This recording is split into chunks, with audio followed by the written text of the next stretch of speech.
And is the thumbnail there? Yes, the thumbnail is there. Okay, it's unlisted currently, so let's see how this is going. In another tab. In another tab, in another tab, in another tab, in another tab. Okay. Oh, it is so quiet. It is like unbelievably quiet. Or is that my headphones? My headphones are also really quiet.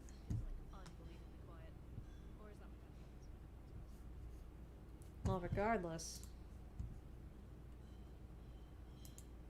And all streams be running fine, so close out of that.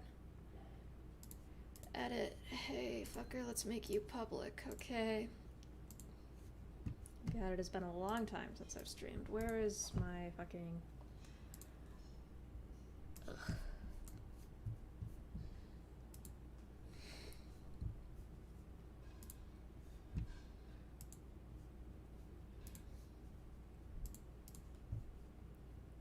Oh no, there's so many things I need to put on clipping mode. Oh, this looks ugly, ugly. Oh god.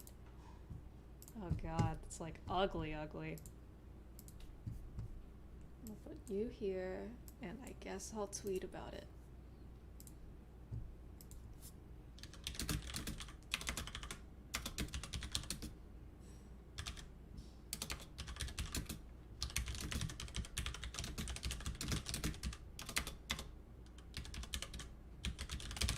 Okay, okay. Decided to stream. Me working on editing stream. Work plus probably doodling. Okay. I need a funny image. Do I have any funny images saved? I don't know if I have any funny images saved. Okay, look at my fucking memes. Channel of my server that I'm in. Unrelated funny image, but I should nonetheless tweet this with a funny image for sure, for sure.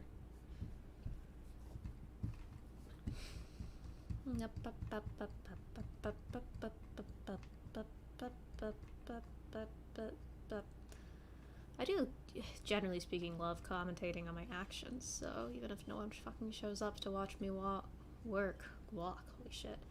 Hopefully this will be more enjoyable and help motivate me. There are no funny memes in this channel, I swear.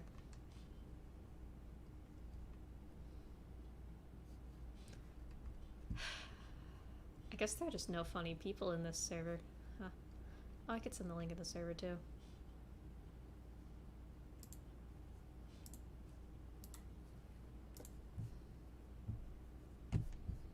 No, this one isn't funny, actually. I misread it.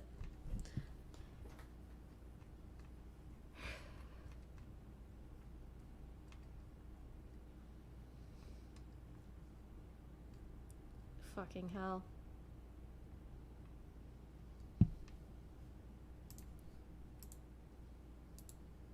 Okay, this one's funny. No. It's not the kind of energy I want to have.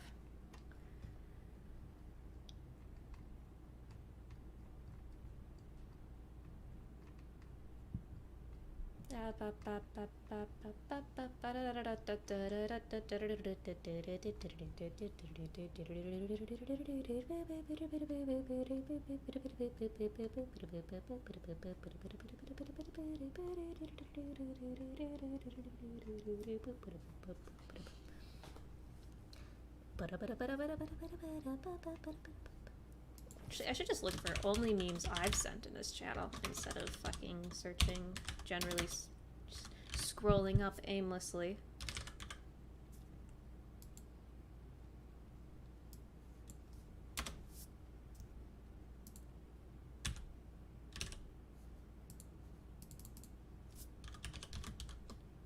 From Biohaze has image.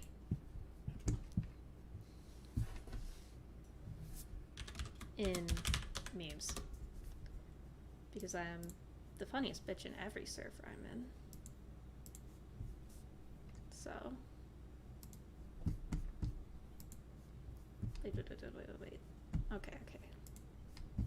Are there, have Have I sent any memes funny enough to I need to post something funny with the "Hi, I'm streaming without telling anyone" tweet. Okay. This is it, then. This is it. This one's not even that funny, but it's the first one I saw, so call that a day. And I should also send the stream link in this server, and I will harass my friends. Because maybe if I have people watching me work, I'll work faster. Oh, is my mic quiet? My mic is probably quiet. Also, I'm muttering to myself mostly. This is a new mic, and I don't quite know how it works. Also, hi Bugsteel. I'm surprised anyone's here yet. I haven't posted the link anywhere.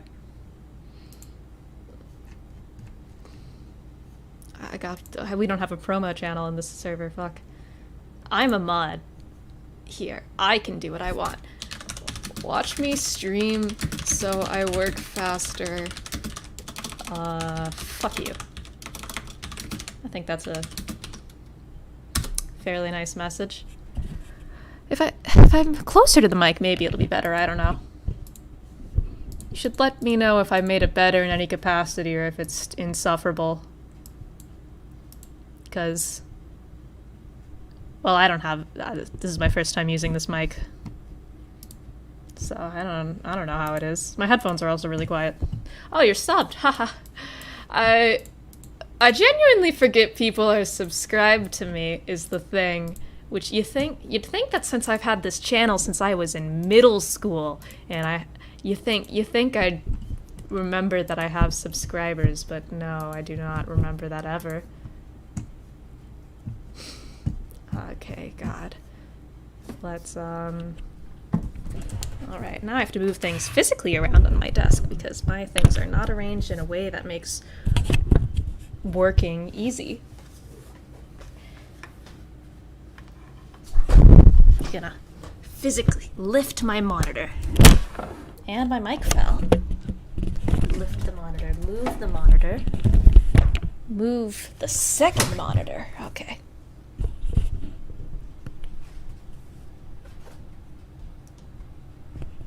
Which unplugged a USB cord. Oh God. See, this is why the stream is improv. If I planned the stream, even more things would go wrong. Yeah?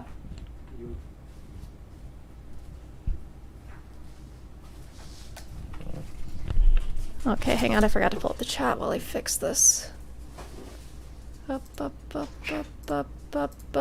There we go. You sound louder and clear now. Okay, that's good. I moved the graphics tablet, which unplugged this.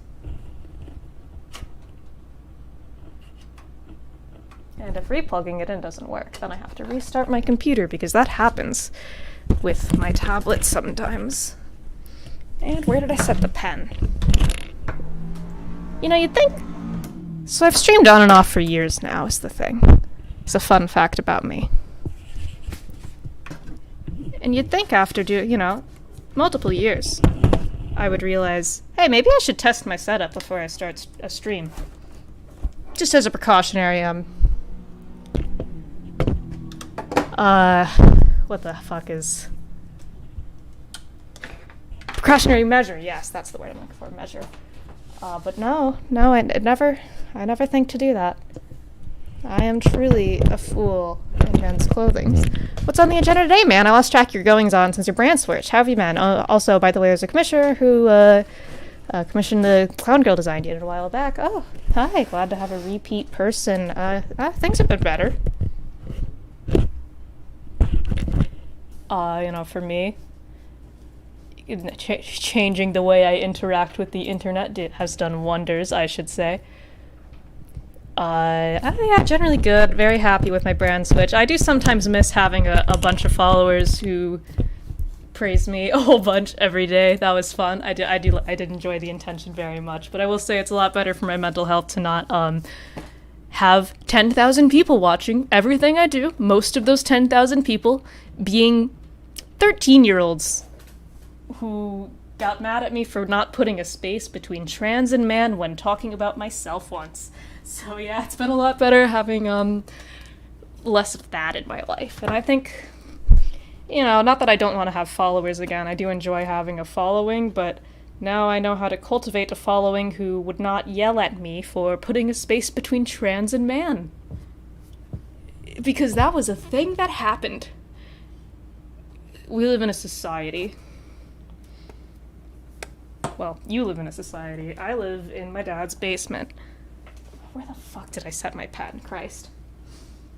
All this lack of setting up my rig, my stream setup. Oh, there's my phone. I've been looking for that for like an hour now.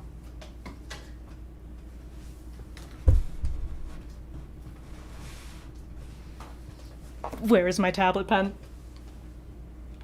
I don't even use the tablet that much when I'm working on a rigging. Yeah, people got mad at me for that.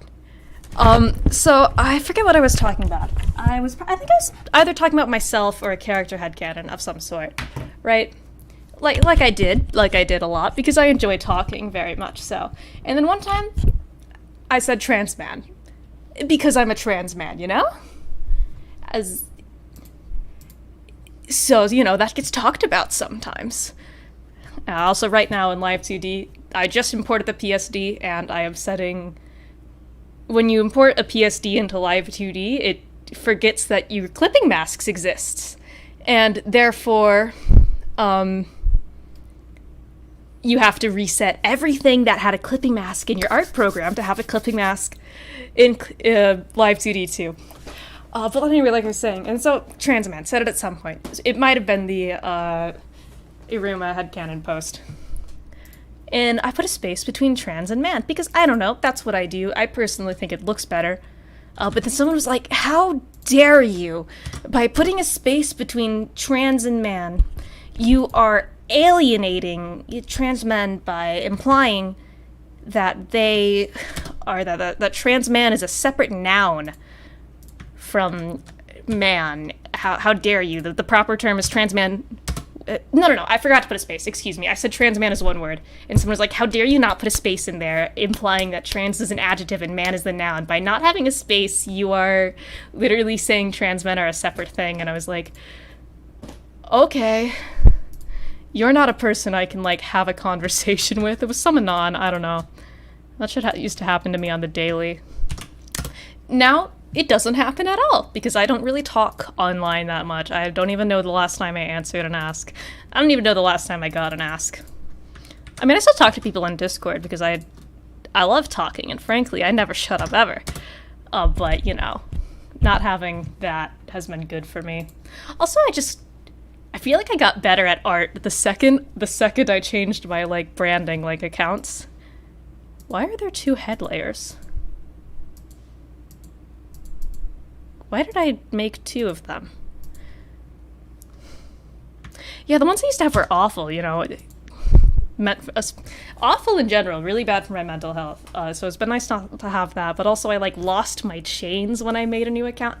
This probably isn't true, but I felt like my art improved overnight. I don't know, I guess there were things about my art that I was too afraid to change, because I was I had an audience, and I did not want to disappoint my audience, because my audience was my source of income, and still kind of is, even though my audience is smaller. But I ditched everyone, and then my art got better. Or maybe I just stopped being a coward or something, I don't know. But yeah, it's been good. How are you guys doing? How's your days been? Mine has been good, albeit uneventful, because I don't do much, generally speaking. Oh no, why are these hair clips messed up in the PS? No, why are the lines all fuzzy on the edges? What? Yeah, I'm glad I'm in a better place too. I've also got, a life now. Believe it or not, inconsequential things on the internet bother you less when you have a life outside of the internet. Huge shocker. I know, but... So that's been good for me to have? Okay, where... I know I have other clipping masks. I know I do. You. What did I do today? I had breakfast with my family. And this is a normal thing. We eat meals together. Except for the past 2.5 weeks, I've been waking up at like 5 p.m. Like 5, 6 p.m., which is a really bad time to be waking up. Do you know how much sunlight I see? Very little sunlight. And I got really tired of waking up at 5 p.m. because I was missing family breakfasts. And I was not seeing sunlight. And it's just bad for your brain in general to wake up at 5 p.m. every day. It's not good for your brain. If it was, I would be waking up at 5 p.m. every day. I think it's just how my body works, but mentally it's not very good. So I did what any rational person would do, and I stayed up for like 28 hours and forced myself to like stay up until I physically couldn't anymore, which meant going to bed at 9 p.m. So now I'm back on a normal sleep cycle, and I got very good sleep after staying up for a ridiculous amount of time. So that's, can't say it didn't work.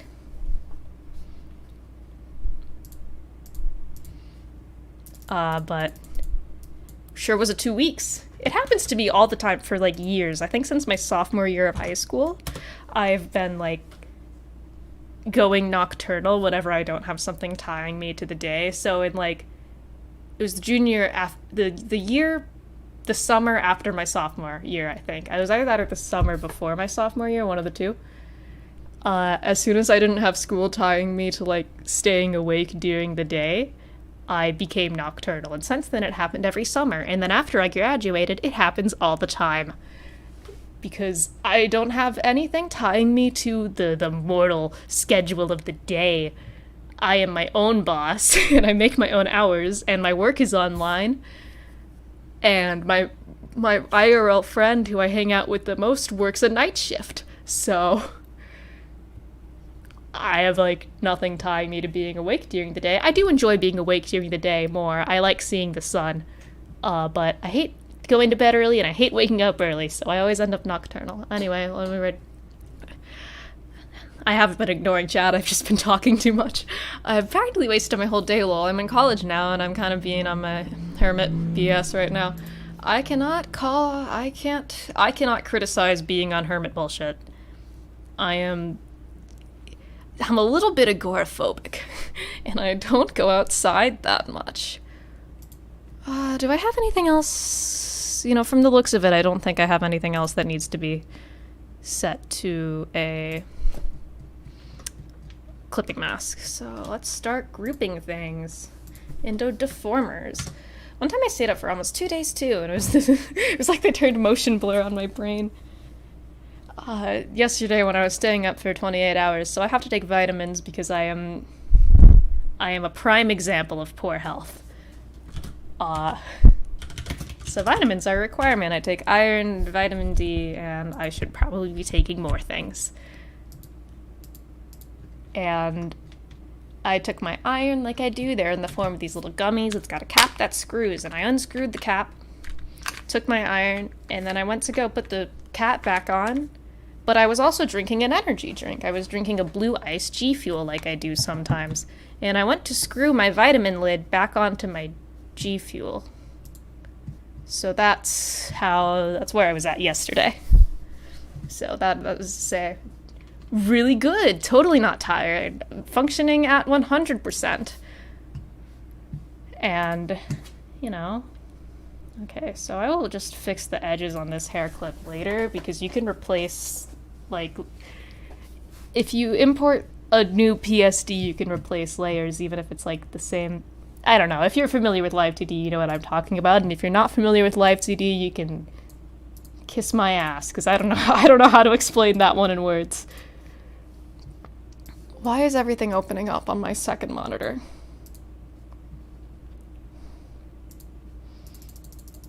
Okay. Why are all these things unset?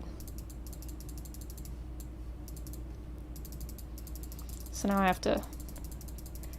How many of my millions of viewers are familiar with Live 2D and how it works? How many of you like to, what are there, 2, 3 of you? 2? Oh, 4! Oh, that's surprising. More than I expected, considering I don't have a streaming schedule, and this is literally the most scuffed rig, like, stream setup possible. Any of you guys know Live 2D? Because that's what we're working in right now. I'm doing my Live 2D rigging. It is my favorite program to use. Karma Vomit. I almost told you something that I cannot tell people on YouTube. There's thousands of us, actually. Yeah, there's a million of you. I've got tons of viewers.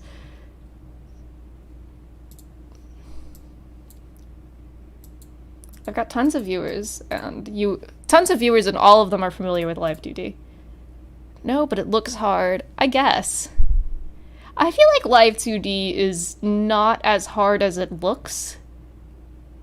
But that's not to say it's particularly easy either. I think it has a steep learning curve, because there's a lot of, like, things, like, oddities about Live 2D.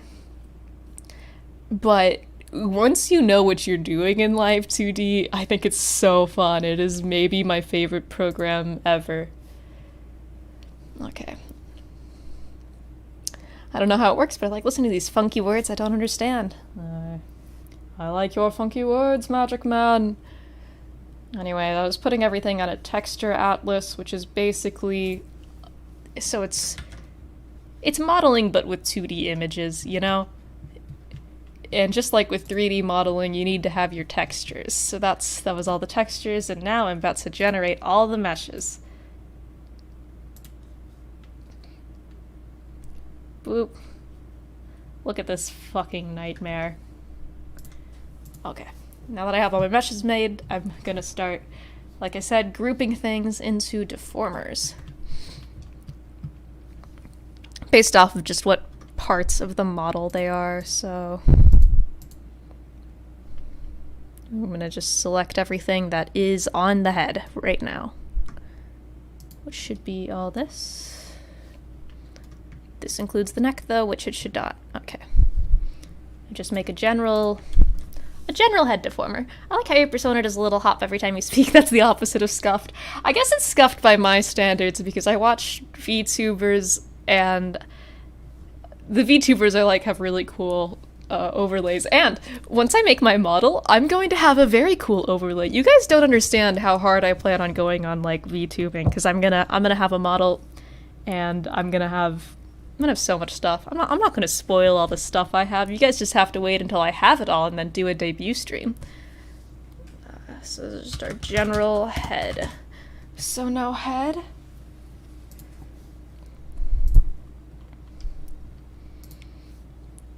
It's a lot of dots. Sure as shit is a lot of dots. Okay. Actually, you know what? No. Okay, I was gonna put something else in that head layer, but I don't think I will. Hey, wait. Where did the other half of the coat go? When did that disappear? The mesh is opened.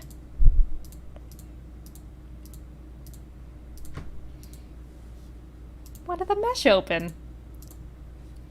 Hey, when did the mesh open?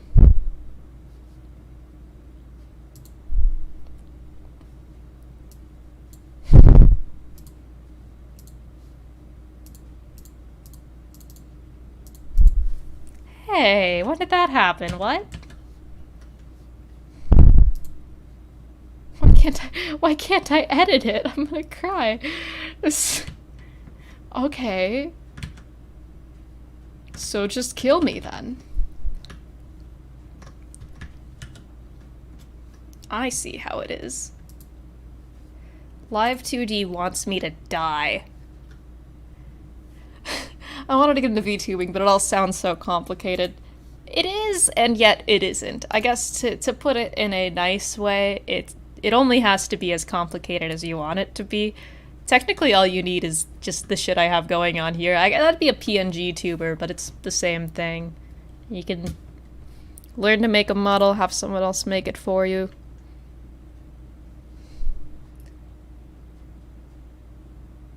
Technically, it can be very simple, but if you're like me, it's going to be complicated. You guys, you don't even know. You don't even know how complicated it's gonna be for me. Complicated, affectionate. I am making it more complicated than most people do because I have an insane amount of fun working on VTuber stuff. To give you some context, I commissioned a guy. I might have to commission a different person to make my BGM because I was going to have custom background music because I think that's cool, and if I'm not spending money on a model since I'm making it myself, then I can have my budget can go towards other things. But then the guy on Fiverr, he hasn't... Okay, so we had good communication. I'm not saying that he's not good at communicating, because he was. And then I was like, he's like, hey, sorry, it's gonna be a bit late. My entire country is flooding right now. Here is a video. Oh god. Blah blah. And I'm like, oh my god, yeah, dude, take as much time as you need. But now it's been 2 months, and I am, one, very worried about the guy, but two, maybe I should commission somebody else, because I hope he's okay. Jesus Christ. But also, I would like to have my background music on debut. So that's where we're at right now. Which is to say, we're in a place, all right? Okay. Which was a wild message to receive. I completely understand, and I try to be really nice when I'm commissioning people, because I've had some people commission me and be not very nice about it. But and I do understand his apartment flooded, but I don't want background music. I don't remember where I was going with this tangent. This happens. I tend to talk a lot, and actually I've gotten better at stream commentating in the time where I was not streaming because I was, doing stuff with friends. Gotten good at talking nonstop, which is helpful for streams, but it is not very helpful if I'm, for instance, in the car with my dad. Having conversations is always good, but sometimes you need to know when to shut up. I just enjoy silence. I do not know how to do that, though. I just keep talking, because I realized we were in the car for like 20 minutes, and I had gone from talking about how our shopping trip went to talking about how I feel about the death of Ivan Ilyich by Leo Tolstoy, of all things. A complete non sequitur if there ever was one. And then I started complaining about purple prose and writing, and it's bad when you're complaining to people who don't really care about literature about purple prose and the overabundance of it in certain types of media, because I was complaining about the Scarlet Letter because I was supposed to read that in my AP Lang class, and then I didn't.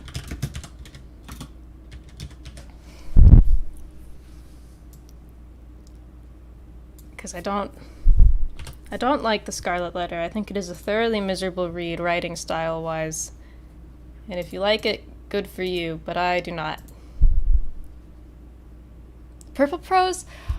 Purple prose is like a term describing writers when they their text is unnecessarily flowery and long-winded in a way that detracts from their writing. And it's a bit hypocritical of me when I complain about purple prose, because as a writer, it's always, I do writing, I write things, mostly fan fiction, but I do enjoy writing. It's always so tempting to, flex your ability and write beautiful sentences that describe everything. But as a reader, that is miserable.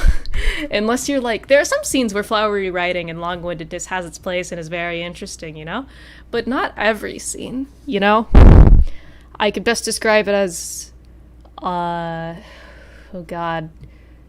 Mis is full of it. Hugo's writing in general is full of it. When he starts, going off on a rant about how this, sewer system in Paris worked, and it's dude, shut up. Moby Dick has some of it. Now, this isn't me saying I dislike Moby Dick. What I've read of Moby Dick so far, I do really like, and I like classic lit, meaning I have to deal with a lot of books with too much purple prose, and I do like pretty flowery writing. It's not flowery writing itself that is a crime, But when the writing is, like, detracting from itself, that's purple prose. When it's so long-winded and flowery and talking about things you don't care about, for instance, like when an author spends a whole page describing something and you're like, I want to know what the characters are doing right now, but okay. You know. I'm sure you could think of an example. Yeah, five pages of a singular piece of cake, basically.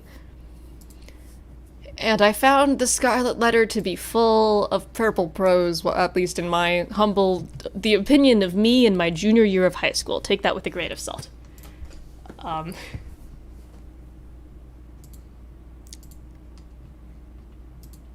And I also just didn't like the plot. You know, I can push through purple prose if I enjoy what's happening, or if I just like the writing style, I can enjoy some purple prose sometimes. For instance, Tolstoy goes on tangents a lot. There's a reason his books are so long. But I'll read some of them because I like them. Others I'll just skim. But I did not like Scarlet Letter. I didn't even read it. I read the first chapter, and then I stopped. Which was great because my teacher would do these pop quiz type things where she would go around the room and ask each person a question about the reading we were supposed to do, and then we'd answer in front of everyone. Because that's a great system in general, you know, for people with anxiety or whatever. I should say I did really like this teacher.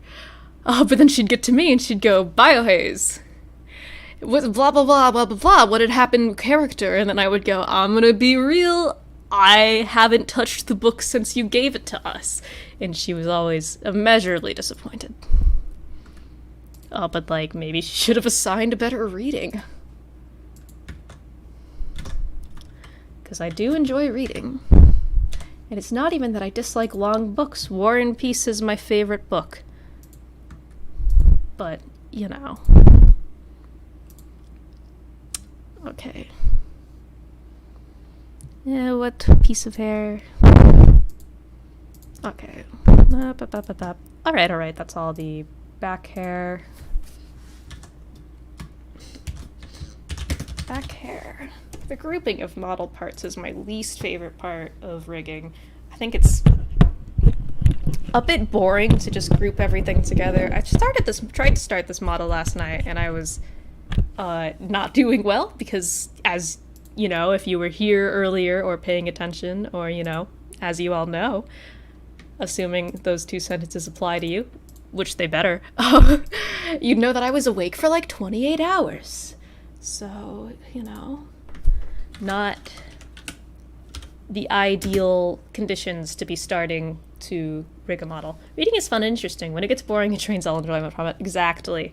Which is why I always sucked at doing reading for school. Because something about reading when you have to read at a certain pace, you know, when teachers are like, oh, don't read ahead of the class, but don't read behind the class either. You must read at the class's pace, and you must interpret the writing the same way I do. The themes are this, exactly. I could not stand that. It made me, like, not hate reading for a while. I've always enjoyed reading, but it did make me just not want to. It also kind of ruined the way I read books for a bit, the way school teaches you to read books. And I unlearned those habits fast when reading War and Peace, because, you know, school is like you have to fully read and fully comprehend every single sentence, and you can't use anything to help you. I don't know, just, you know how, you've all been to school, you know how the fuck it works. And that is not how you should read War and Peace, in my humble opinion. I cannot recommend War and Peace enough, but I feel like if you are bored of a section of War and Peace, you should either skim it or skip it and then Spark Notes things. Because I will sing War and Peace's praises for hours if you let me. I love War and Peace. However, it is glorified Napoleon fan fiction. It's Tolstoy's Napoleon fan fiction. Do you know how much of that book is just Napoleon? I've a project for the future, for future me to do eventually, a dream project, I guess, is making a webcomic adaptation of modernized War and Peace. And one of the many puzzles of figuring out how the fuck to do that is, what do I do about Napoleon, the real person? How do I can modernize and change fictional characters. And I can do that. I can make Pierre Bezukov. I don't know, I'm not very good with the pronunciation. I can make him a 20-year-old in 2021 all I want, but I can't modernize Napoleon. Do you still draw stuff for War and Peace? Also, it's what fanfiction now? I still doodle stuff for War and Peace, but it's been a long time since I've, drawn War and Peace proper. And yes, it is glorified Napoleon fanfiction. That's mostly a joke. But there's a lot of Napoleon takes. You guys mind if I spoil something from War and Peace? The thing that people care about spoilers for? Very minor spoilers, by the way. Asking this because one time I got War and Peace spoiled for me and it pissed me off. Even though, I know it's classic, it's, really old. It's from the 19th century, dude. It still pissed me so much because I was sitting in Barnes & Noble because I had downloaded a PDF of War and Peace and I was like, okay, I'll read the PDF, the ebook or whatever, and until I have if I decide I like the book, I'll go buy a physical copy. And I picked it up and on the back it just spoils the ending, a major character death, and I was like, okay, the death of so and so is one of the best scenes ever put to pen. Thanks, I didn't know he died. Anyway. At the beginning of the book, Pierre is one of the main characters, by the way. Pierre really likes Napoleon. And he's it's a bit taboo that he likes Napoleon because he's in Russia in the 19th century, and I don't know how much you all know about history, but the Napoleonic Wars were happening in this time. And Napoleon was getting ready to invade Russia with the French army. So Pierre, a Russian, going, I love Napoleon, is controversial, problematic, not a good look, so to speak. And by the end of the book, he is not a Napoleon apologist anymore, but the funniest example of this is him deciding he must be the one to assassinate Napoleon. He's like, I've calculated the number of the beast, 636. I'm gonna kill Napoleon. It's gonna be me. I'll be the one to assassinate Napoleon of France. And so he enlists in the army and he makes his plan to kill Napoleon. It's his whole thing. And then he wakes up late to assassinating Napoleon. I shit you not, he oversleeps assassinating Napoleon.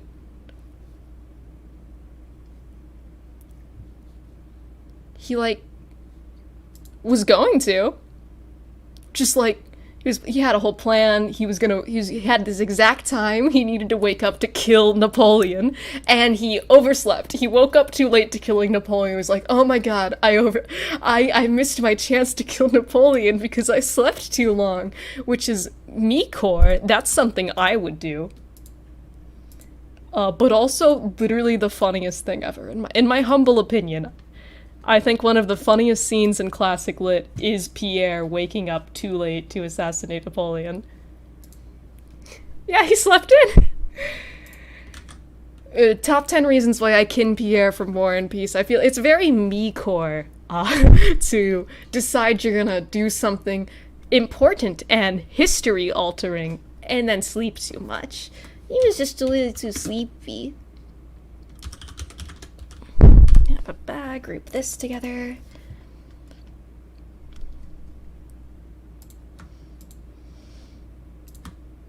Which is, I don't know, but would you guys oversleep to assassinate a major historical figure in the 19th century? I mean, I guess they didn't have alarm clocks. It was the 19th century.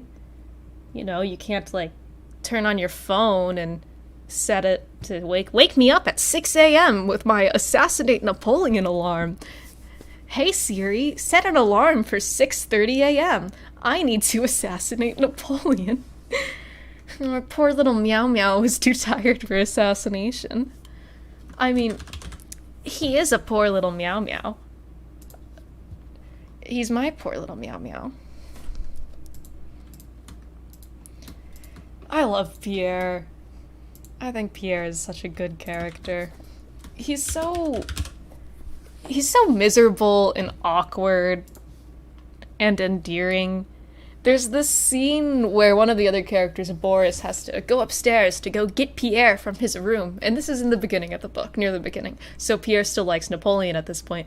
And Pierre is walking around his room with a little stick pretending to be Napoleon.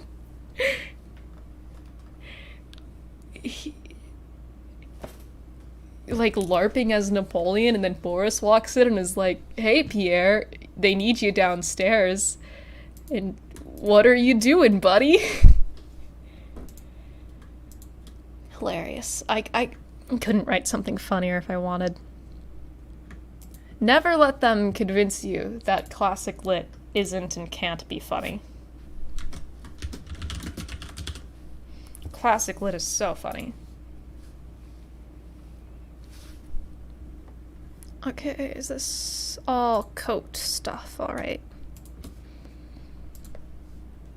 Wait, hang on. I put a gun in there.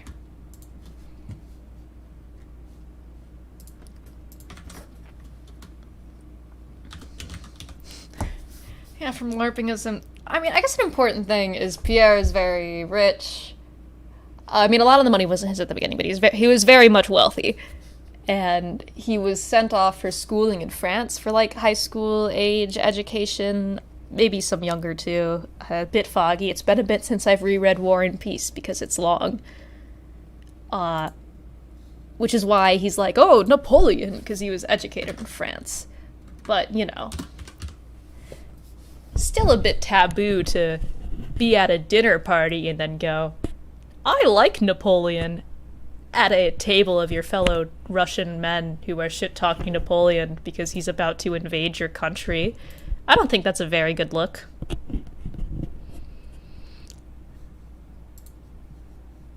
But, you know, what would I know? It's not like I live in 19th century Russia. I live in 21st century America.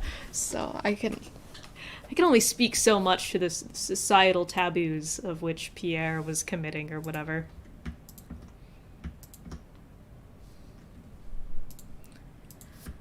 Okay. I think I have everything split up basically enough. Forgot America existed. Yeah, me too. Imagine... I don't live anywhere. I live in the internet. I go do things in real life sometimes. You know, in Bo Burnham's Inside, where he's like, I learned that one should engage with the real world as one engages with a coal mine. Shit, but it really just does not want to generate a mesh for that half of the code. I'm gonna riot. I'm gonna storm the fucking palace gates. Christ. Okay, then I'll generate a mesh for everything else.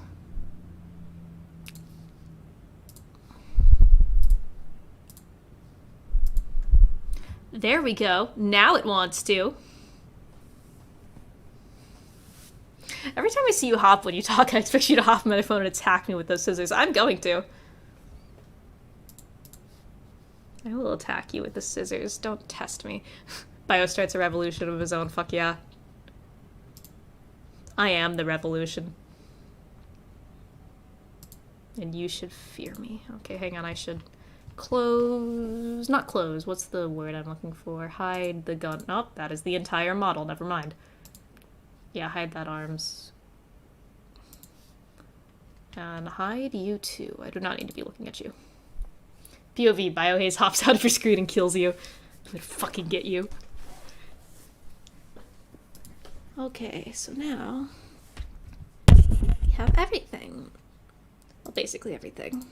I always start rigging with the head. I think it's the most fun part to rig.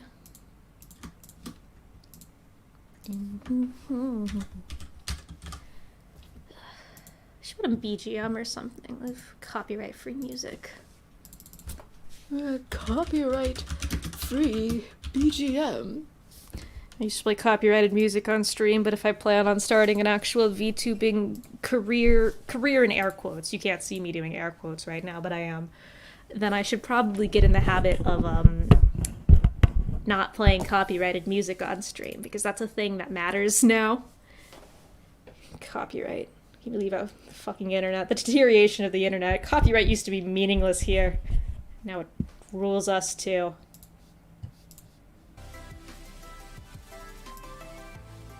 How is that volume-wise for you people? Is that... How's this copyright-free BGM for you guys?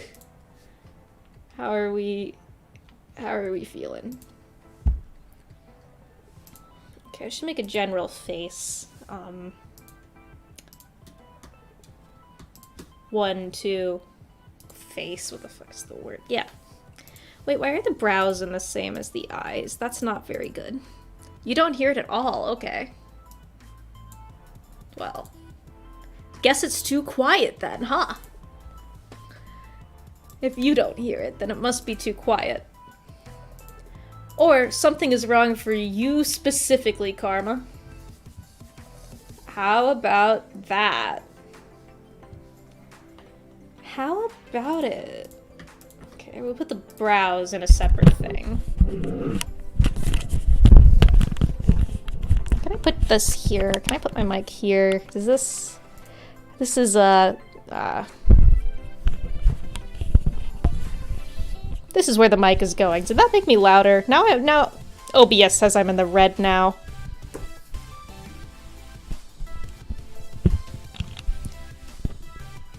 I hear it now. Very subtle but good. Yeah, subtle's what I'm going for. I'm more important than the BGM.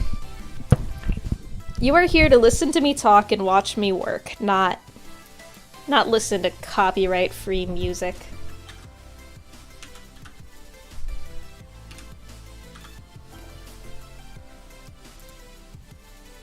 Okay, move the brows out of the eyes, but still under general head. I've literally never put the brows in the eye deformer. I don't know why I did that. I guess even the best of us make mistakes. Face. Okay.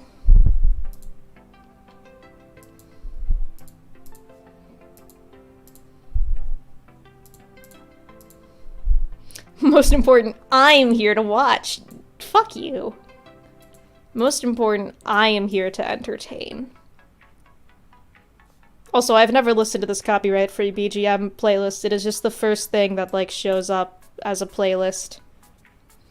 Oh, do people referring to you as Biohaze, Biohaze? So, Biohaze and basically any nicknames. If you know my name, I don't really go by it online anymore, so kindly do not use it. Biohaze, bastard, cunt, fucker, I don't know. Take Biohaze and run wild with it. Biohaze is a bit of a mouthful.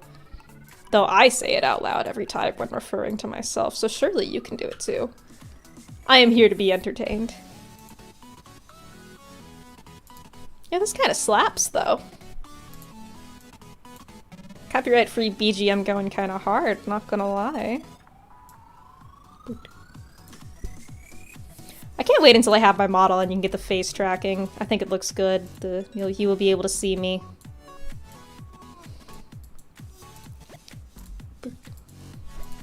Swaying my head to the music and whatnot, I think. I technically have a model, actually. But it's old and it's not my current design. Yeah, thank you. You figured correctly. Congrats on you for being one of the few people to assume anything correctly ever. God. I love rigging things because it always looks so weird when you first start.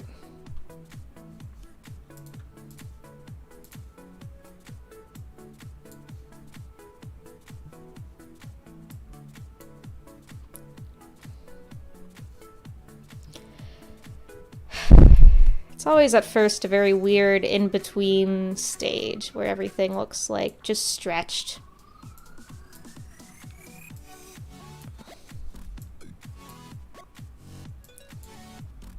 Also, I might finally be commentating less now that I'm working, but you will still be hearing me. Rest assured. I am a commentary machine, and I am never truly silenced. Why are the eyes above the hair? We'll fix that later, but Christ.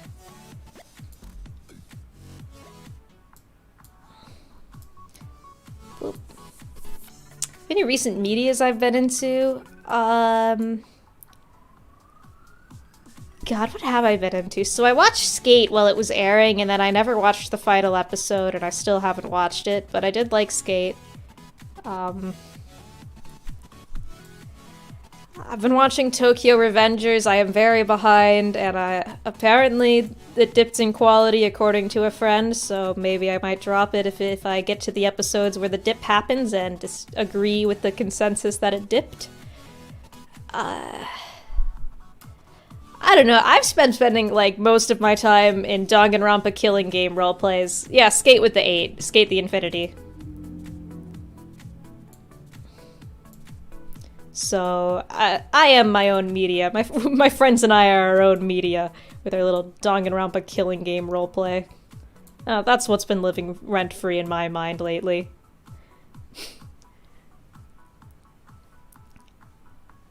I rewatched 91 Days, the Mafia anime that aired in 2016 and has been a personal favorite of mine for ages now.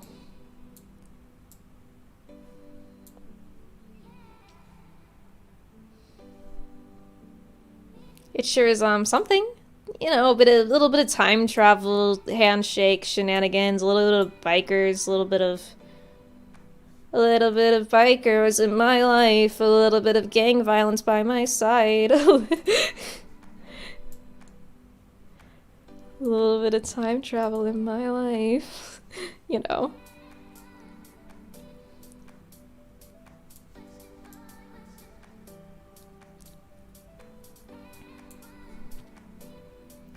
Oh shit, I might put, what the fuck is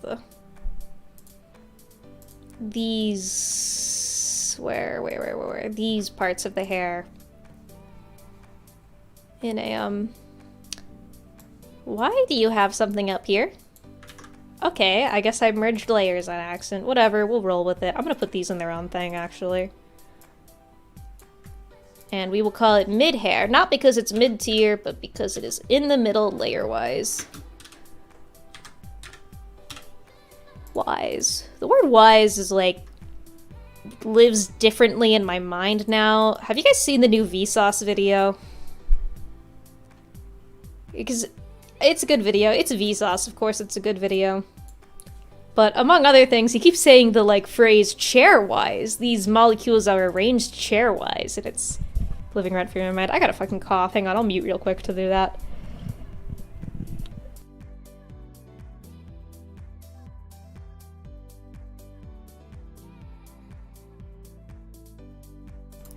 Actually, I should get water. I think that's why I needed to cough, because I haven't had a sore throat all day. I've just been talking nonstop without drinking anything. Usually I have water on streams, so I'm gonna go, do that.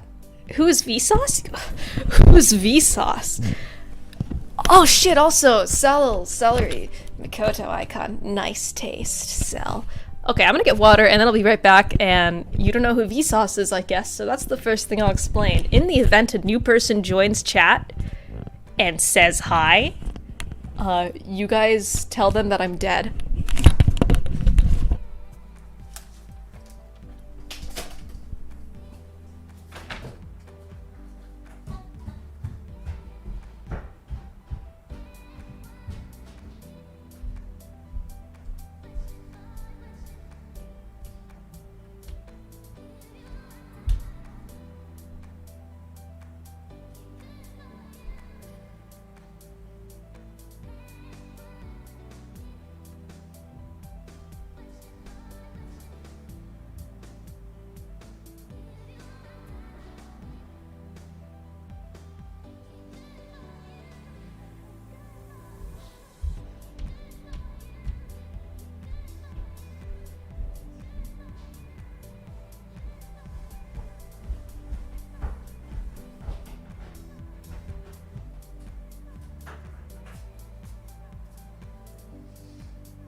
I am back.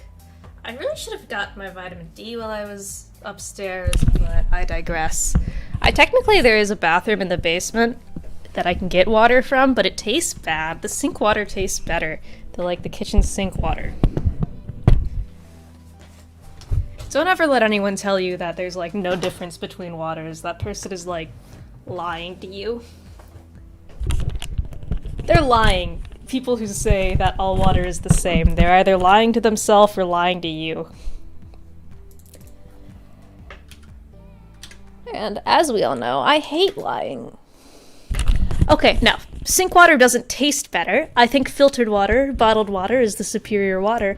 However, we don't have a water thing on our fridge, so it's either the kitchen sink water or the basement sink water. Between the two of those, which one do you think is gonna taste better? The one that comes from the kitchen, where we have a nice sink because that's our kitchen, or the one in the fucking basement? Take a little gander there.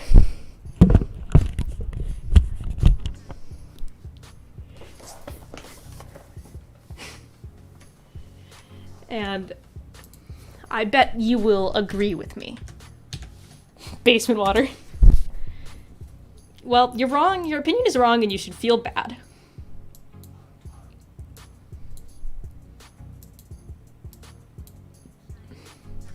If you think the basement water is better, leave. I don't want you on my stream.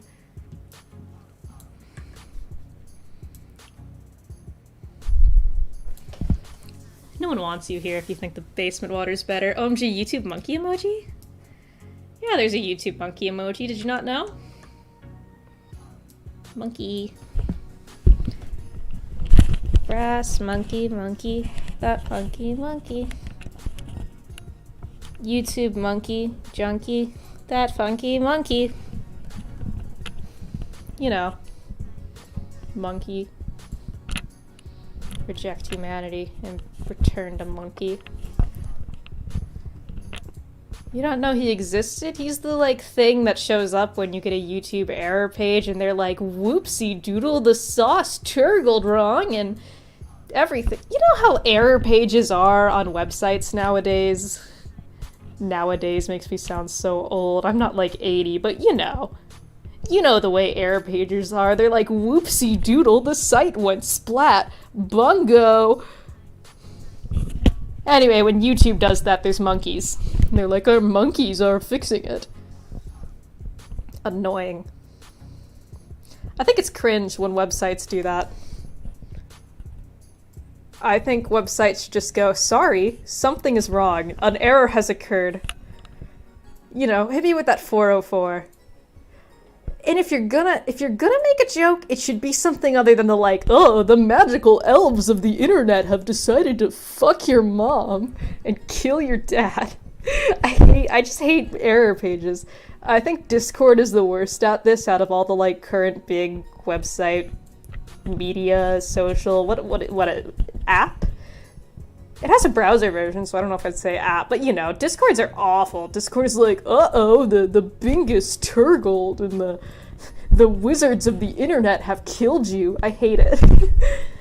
I hate Discord's little messages. Even when you're starting it up, it's cringe.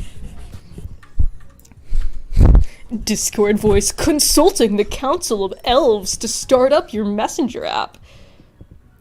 Whatever person gets paid to, like, write the error pages, the Discord startup text, all that thing should just be fired and should be like, because obviously it's only one person writing all these things for all these different websites. Obviously. Anyway, they should be fired and executed via firing squad. I hate them. They ruined my life, personally. Tumblrs are also awful, but it's like Tumblr, the site barely functions as is, I say, with it being my main social media. Though Tumblr, okay, Tumblr is cringe, the way things are run, but it's also really funny, because it's the worst. Like, I swear there are different dev teams for the desktop and Tumblr mobile, like, the desktop and mobile versions of Tumblr. I swear there are different people developing them, because on mobile, when you search something on Tumblr, you can set it to, like, there's a GIF filter, or GIF, if you say GIF. You can set it to only search for GIFs. But you can't do that on desktop. Why? Group chats exist on Tumblr. No one uses them as far as I'm aware. But they exist. Except they're only on mobile. It's so weird. Actually, if you're not a Tumblr user, the group chats are the funniest thing ever. I don't know if there are people here who aren't Tumblr mains. I feel like I cultivate an audience of Tumblr mains. So there's a group chat feature, function, whatever, on Tumblr mobile. Group chats can be made by anyone, are searchable in tags, and to join, you have to request to join, and only the owner can approve you. You cannot elect a moderator of a group chat. Only the owner can let people in. You can't send images. And messages are public to anyone. If you, like, search for group chats, you can just look in them and see what people are saying. You don't have to be added. You can just, like, see what's being spoken about, right? And then messages are deleted after 48 hours. What the fuck? Who designed that? Who designed that and why? It's like the worst possible way to go about a group chat system, especially on Tumblr. Now, Tumblr's gotten way more calm now. I feel like post-porn ban, post a lot of things, Tumblr is now maybe one of, like, the most chill social media, in my humble opinion. I feel like all the annoying people left for Twitter. However, still, that's not to say it's particularly pleasant. It's social media. It sucks. And anyone can just look in a group chat. It's so weird. I can't... Tumblr is so fucking weird. It's comically weird, though. Twitter just sucks. Oh, there are bird noises in this BGM. I don't know if you guys can hear it, because it's probably a bit louder for me than it is for you. There's some bird noises in this one.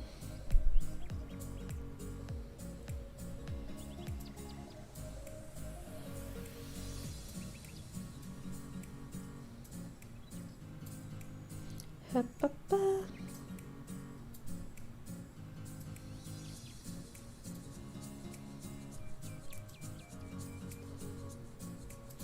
The face is going to look really off because I have to... Technically, you should be rigging... Oh, no. Do not apologize for spamming. Dude, there are like 4 viewers right now and I enjoy... I love talking. You... Don't shut up at all. Keep talking. Your words are like... Your words are like a swaddle to a baby to my ears. My ears are a baby, and your words are swaddling them.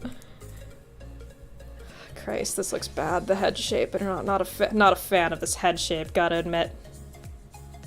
Not too fond of this, how this is looking. Just the chin here. I think the chin looks really fucking awkward. I almost forgot what a swaddle was. How could you forget what a swaddle was? Your chat. Every time someone speaks to me in chat, they swaddle they swaddle my baby ears.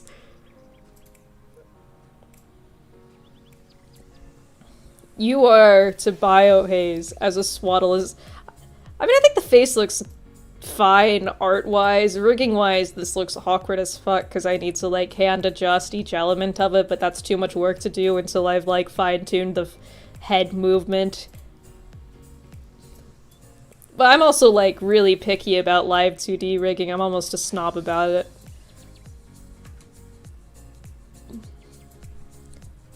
Cell, I can't believe you just misgendered them. Ha, loser. Why are you transphobic? Why'd you...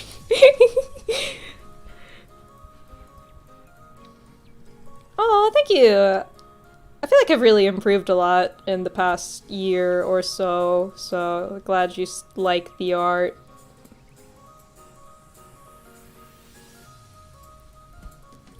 Yes, you are a transphobe.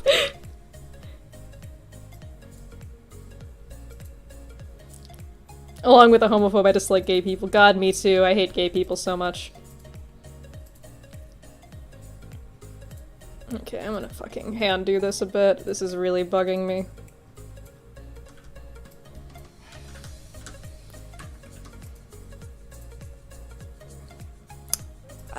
But yeah, I am like kind of snobbish about rigging.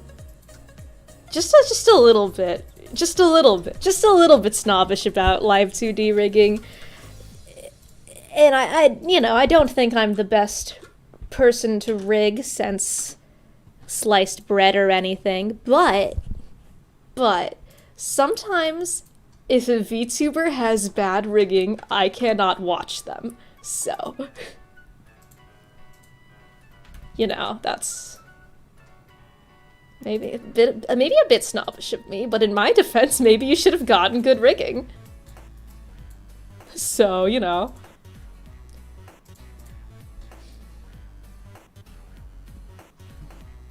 just I'm just a bit of a rigging snob. Not that I think I'm the best. I have rigging inspirations. I think my rigging is like upper mid-tier, lower high. I don't know. So I say mid-tier a lot because I think calling something mid is objectively funny and a good term for saying it's just kind of average, kind of meh. But the problem with rig tier is it implies a tier system, and I don't really know how the tier system works outside of there is a middle.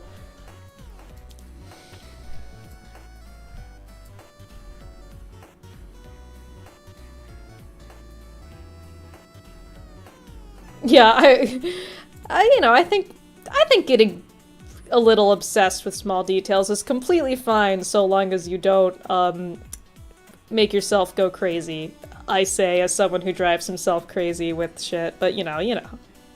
As long as you know when to just move on, you're fine. You're fine. As long as you're not so perfectionistic that you don't get shit done, you're good. You're good, man. Oh, I'll fix the face later, I swear. Oh god,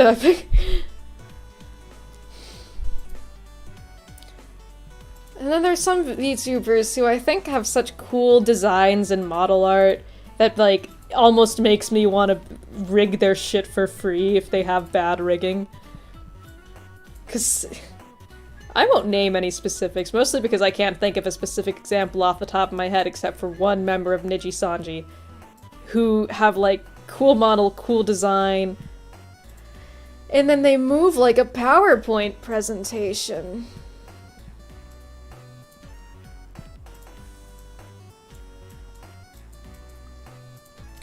They, like, slide.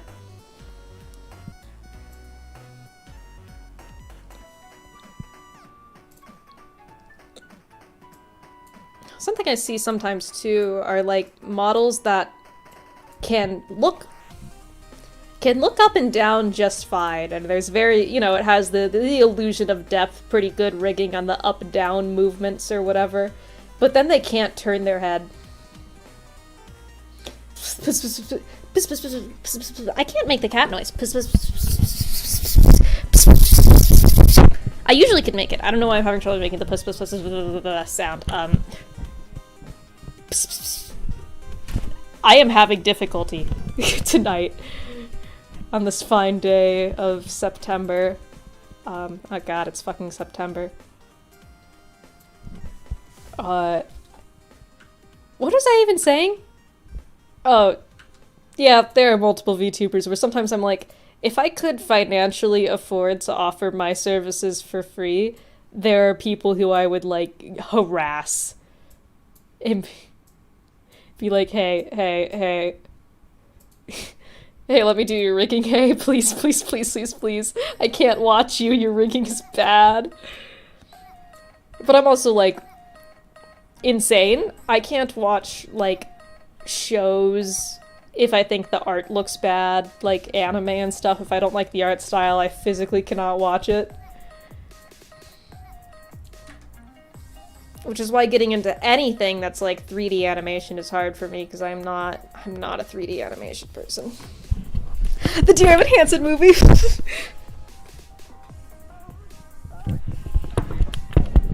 The Dear Evan Hansen movie is so funny to me. I did not know they took out songs. One, why did they take out Good For You? I have very complicated, very mixed feelings about Dear Evan Hansen, but I think Good For You is objectively like the best song. One of the best songs, I think, in Dear Evan Hansen. But the Dear Evan Hansen movie is so funny to me because Ben Platt is so clearly a fucking adult. He's like not a high schooler. He looks so funny. He looks... I don't want to make fun of him because I don't think Ben Platt is like ugly. I think he looks fine. He's a normal guy, you know? But, he is so clearly not a high schooler, it looks hilarious, all of the, like, images of him in the Dear Evan Hansen movie. If I were going to... Okay, so I completely understand why one would want to make Ben Platt be Evan in the Dear Evan Hansen movie, because it's Ben Platt, the original actor who played Evan. But for various reasons... that doesn't work in a movie. Stage is an inherently different medium to, film. Like, between the lighting and the makeup and the increased suspension of disbelief, having an adult play a teenager on stage is like, alright, that's just what we're doing. Having it in a movie, though, is really weird, especially when they look as grown up as Ben Platt does. And... it's so funny.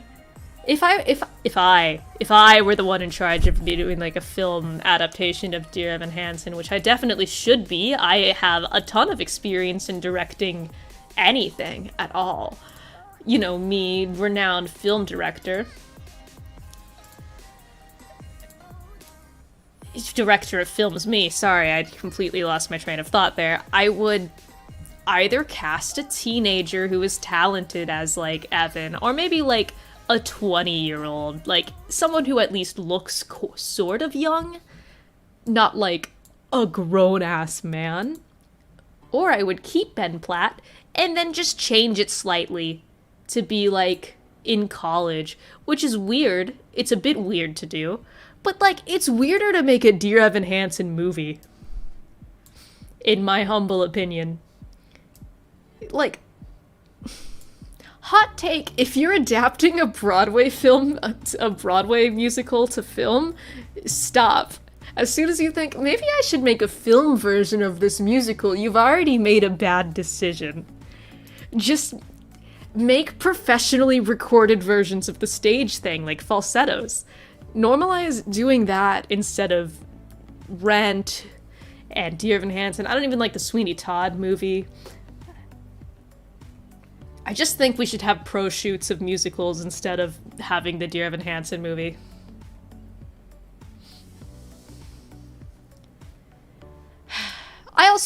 Dear Evan Hansen makes me angry. I do, like, not... I have very mixed feelings about Dear Evan Hansen. I wouldn't go as far as saying I hate it, but I don't... It's complicated. However... Dear Evan Hansen robbed Great Comet at the Tonys, and I will never get over this. What's next, a Be More Chill movie? I think between Dear Evan Hansen and Be More Chill is more suited to film. I think it's better as a musical, however, between the two musicals, Be More Chill would be more suited to film in my humble opinion. Be More Chill is also better than Dear Evan Hansen. Dear Evan Hansen has the most generic music possible. Actually, if you're gonna... What's next? A Heather's musical movie? God, what a great idea. A Heather's movie? That's never been done before. What was I going to say? So, Dear Evan Hansen.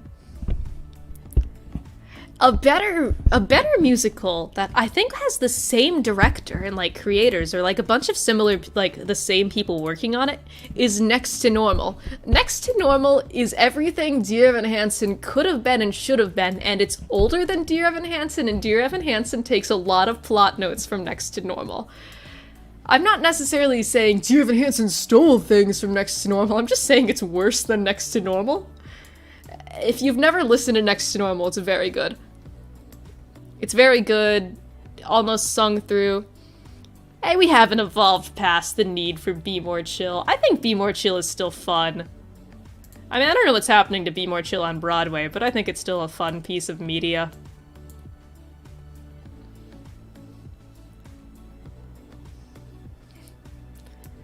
Does the Be More Chill cast, like, original cast recording trigger my PTSD? Yes, a little. Do I think Be More Chill is still kind of fun, though? Yeah. I haven't heard of it, but I've listened to seen it. Next to Normal's really good. It's like a very similar plot to Dear Evan Hansen. It is about this woman with, like, who's very mentally ill. She doesn't just have anxiety. She has, I think bipolar with, like, psychotic elements. And the ensuing family drama of that following a loss from a long time ago. But it is really good. I would recommend it. It's almost entirely sung through. The music's fun. It doesn't sound like generic modern Broadway. It's good. I like Next to Normal. Apparently they're going to be doing Next to Normal in Riverdale in the next musical episode. So look forward to that if you're a Riverdale enjoyer. And if you're a Riverdale enjoyer, why the hell are you here? Not that a Riverdale enjoyer can't come and watch my content. I just don't know why you would. I feel like straight people watch Riverdale. Yeah, really, why are the eyes beneath the hair, above the hair? Why did I do that? I'm moving this shit around. Oh, that's why. Okay, you know what? I'll fix it later. I will just fix that later, and for now, I will change the opacity of the eyes to make my life a bit easier.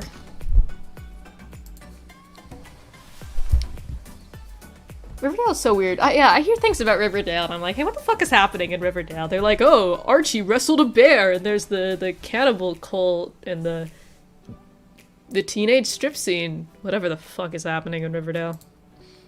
I don't know what's going on there, man. I don't watch live action shows. I, like, physically have such a hard time watching live action anything. It's kind of funny. There is one live action show that I have sat down to watch and enjoyed and was not forced into watching, and that is Breaking Bad. I like Breaking Bad, though I am, like, in the middle of the second season, because even though I like it, I still have difficulty consuming live action media. I don't know. My brain just doesn't work like that.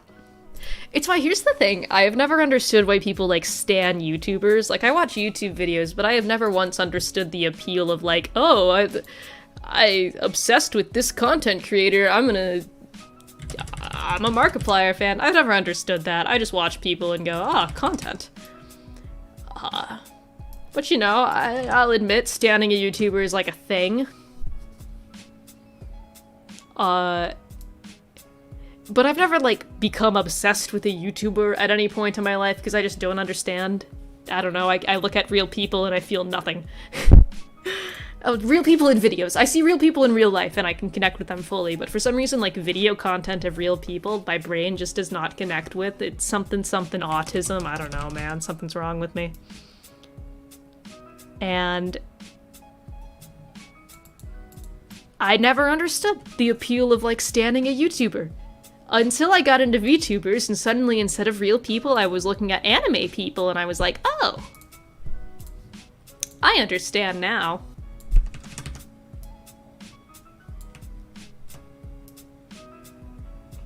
Wait, I don't know. think the braid would actually go down. Yeah, when the head is turned. Yeah, I think the braid would go down. Oh, I get it now. And then I became obsessed with VTubers, so... Healthily, if I'm healthily obsessed with VTubers, I'd say. Definitely, you know, it's a very healthy fixation I have on VTubers. It's very... Oh, it couldn't be healthier. Very healthy, very normal, very good for me. Oh, that is the head peeking through, okay. It's not a crime. Oh shit, I forgot to say, you've never heard of Vsauce. That's what we were talking about. You know, Vsauce, Michael here. He was a really big YouTuber. I mean, he's still pretty big, I'd say. He's a big, science-y sort of STEM content creator on the platform, but he doesn't upload as much anymore. Michael Vsauce. I am genuinely surprised. Yeah, you can call me Bestie. Of course you can call me Bestie. We're besties. Besties, parasocial. Oh, I am genuinely surprised you've ever heard of Michael, but do not take that in a derogatory way. Check out Vsauce. Vsauce is cool. Vsauce's, like, newest video was about, I forget the exact word for it, but the philosophy of, like, what things are, how we define them. Do things exist, or is there just, like, basics? There's a lot of terminology that I don't remember that he used because I've only seen it once, and I have to watch things multiple times to fully understand them.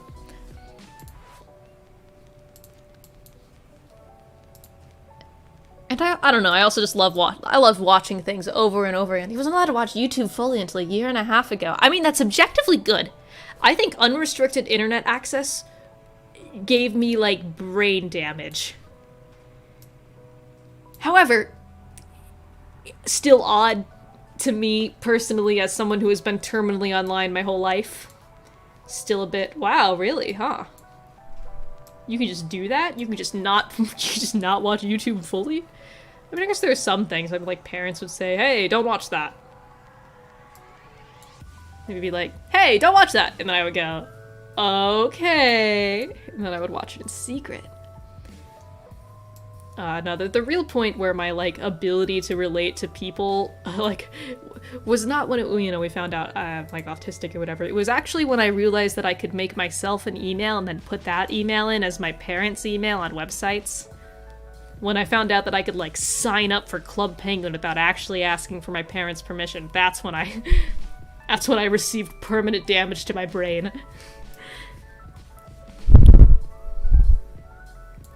And it's also the reason why I have, like, well over 50 email addresses. I have a lot of emails. It wasn't even allowed the website on your phone until you needed it for French class. On one hand, I envy you, and on the other, I pity you. That sounds mean. I pity affectionate. Pity...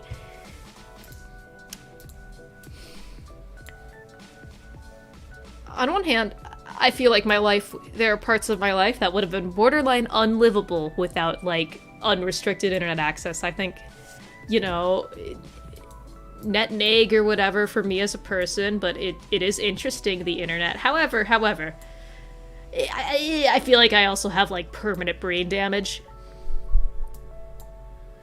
as a result of unrestricted internet access. Bo Burnham was right. You know, and Bo Burnham was like, welcome to the internet, a little bit of everything all the time. He was right, you know. Bo Burnham was right.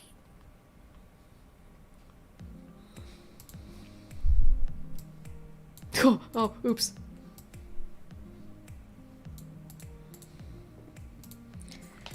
Love Bo Burnham. I just watched this really long but really good video essay about Inside. It was like 2.5 hours. I don't even know how to begin talking about it, other than it was really good. You know, video essay enjoyers in the chat here. Love a good video essay. Because of Miiverse, you should watch Inside. Watch Inside, it's so good. I mean, it's like... you know, there's content warnings one needs for Inside, but it is very, very good. I love video essays. Do you know how many video essays I watch? And here's the funny thing. So, you know, I was just complaining about how it's hard for me to watch movies. Another reason why I'm, like, not good at watching movies is because I, like, it's movies, my brain goes, that's too long, we can't watch that. However, I get a 2.5 hour video essay in my recommended, and I go, ooh, ooga booga video essay. Video essay. Here's a 5-hour video essay about Doctor Who, a show you've never watched. And I'm like, oh boy, 5 hours of constructive Doctor Who criticism. There's nothing else I'd rather watch. Video essays ruined my life. I love video essays so much. I watch them. They're like, most of what I watch is video essays. I want to make video essays. This is a promise. When I have my VTuber model, I won't just be streaming with it. I'm gonna be making, like, YouTube videos.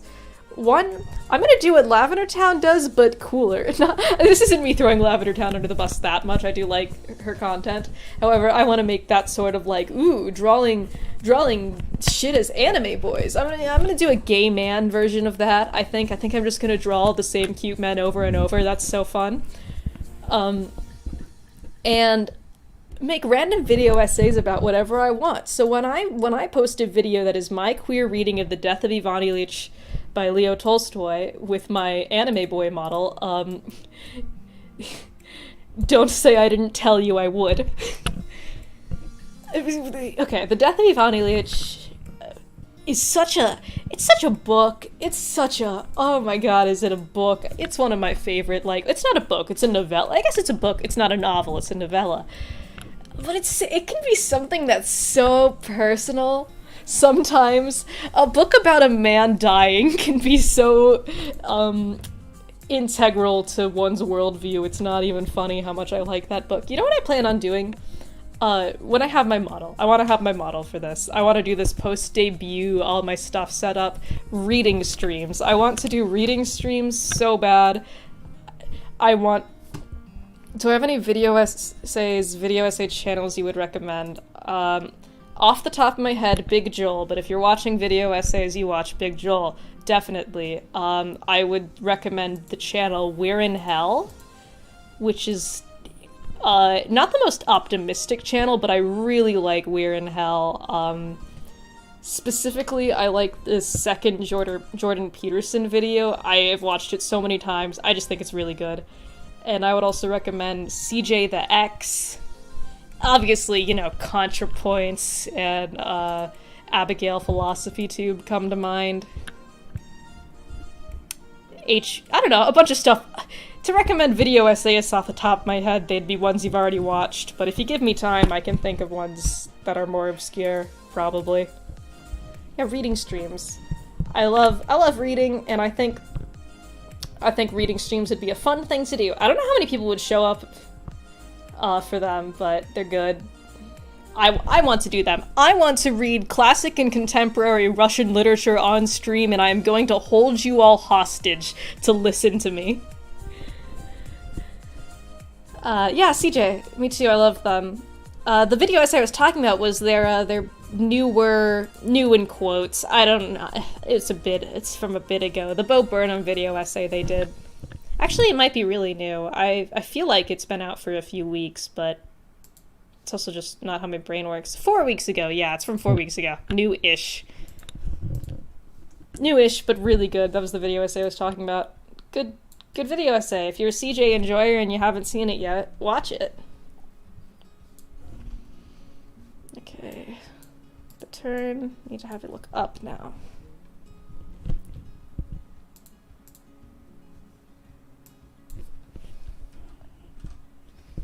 Recommend all my fellow enjoyers check out CJ's, you know, Inside video. And to the, who was it? Was it you, Icarus, who hadn't seen Inside? Let me scroll up. I have no memory. I have no memory of who had not watched Inside. I feel like I just mentioned it. Where the hell is... Huh. I can't scroll up and find it. Whoever the hell it is who didn't watch Inside. Yeah, you watch Inside before you watch the video essay. It is required reading to fully appreciate it. Like most video essays, you can get through it without, it'll make sense even if you haven't watched the thing. But one, Inside is really good, watch it. And two, I feel like it isn't so much talking about Inside as it is like a continuation of themes explored within Inside, using Inside as a jumping off point to start talking about it before going absolutely wild for 2 hours straight. So, as your video essay class professor, me, Professor Biohaze, Bo Burnham's Inside is required viewing for the CJ Bo Burnham video essay. It's really good. If you don't have Netflix, you can probably find it on like a 123 Movies-esque site. But I don't condone piracy. Totally not. There are plenty of sites that you can watch movies on for free, easily searchable, but I'm letting you know this as to not encourage the use of them, but to warn against them. And if you have Netflix, just watch it on there. I don't have Netflix. I have my boyfriend's family's Netflix. I don't even know if his parents know I have their Netflix. I just do.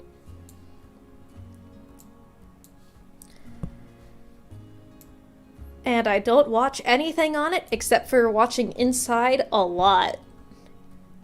I have seen Inside, like, an unreasonable amount of times.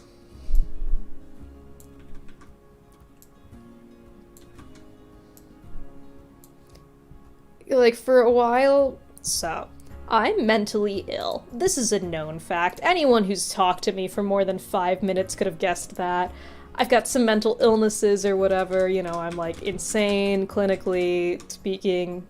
My therapist looked at me in the eyes and said, Scott, she just said my name, whatever, Biohaze, you're batshit. And I went, okay.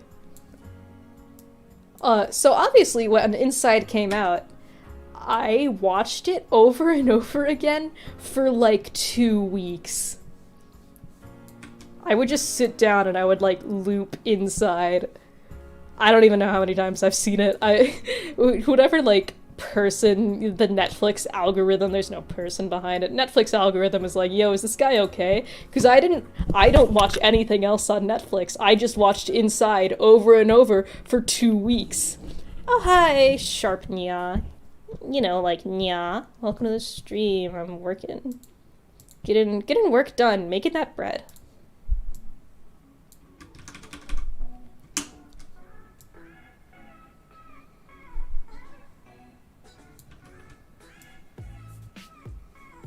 Oh, yo, this copyright-free BGM kind of slaps, though. What's it called? Dizzy! Feels dizzy to listen to, yeah? I would say dizzy is an apt description of this song in my ears right now. Copyright-free BGM is so weird. Oh yeah, they could nod. Yeah, and hopefully do a lot more by the time I'm done with this. I should be able to finish it in like a few days, honestly. Rigging doesn't take me that long.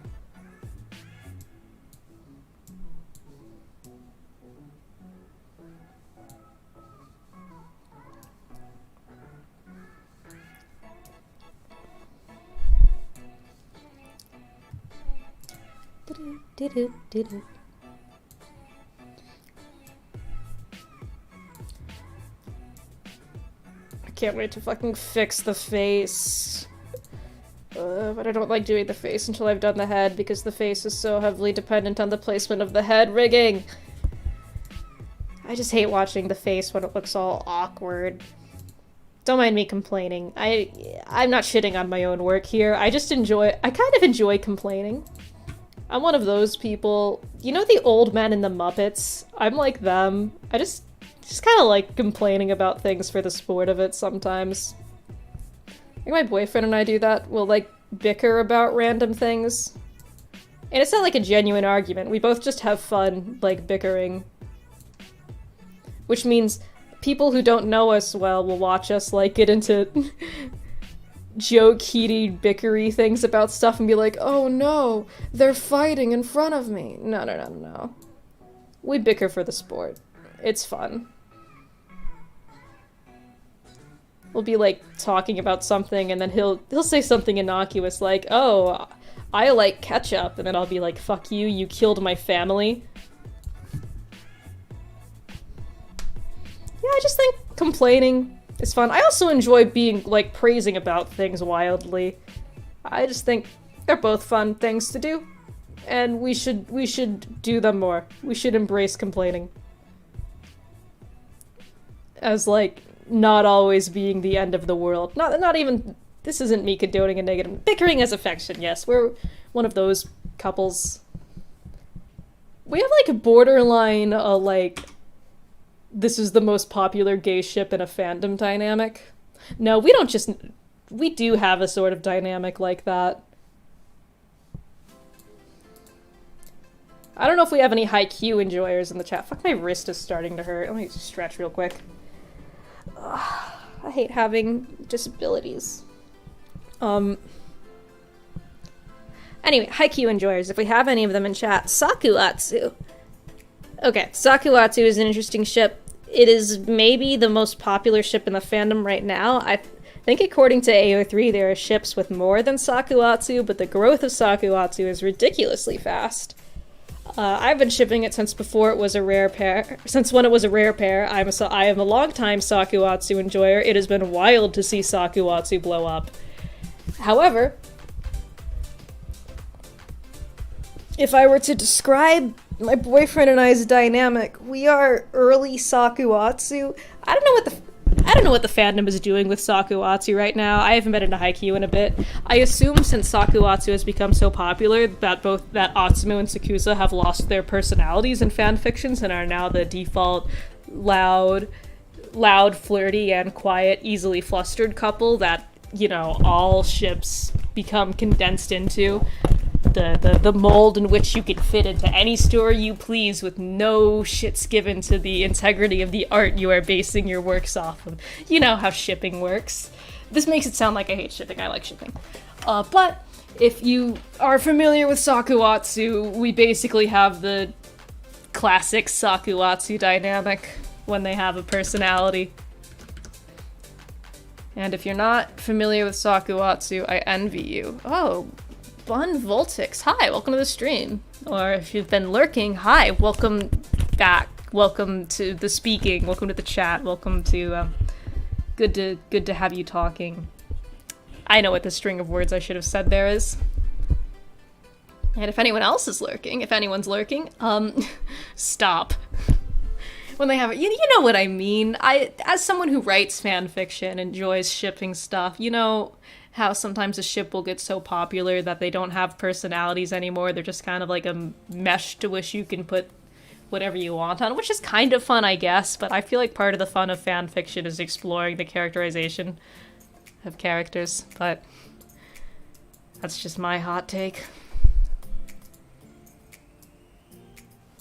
Oh no, the head is poking out when it does it this way. You know how... I don't know. There was this one Tumblr user, I forget who it was, who got, like, this one Anon somebody got who was like, I write fanfiction for so many fandoms and I don't even interact with the medium. I guess it's kind of flanderization. But flanderization is sort of when a character gets reduced to, like, one main trait that sort of becomes their thing.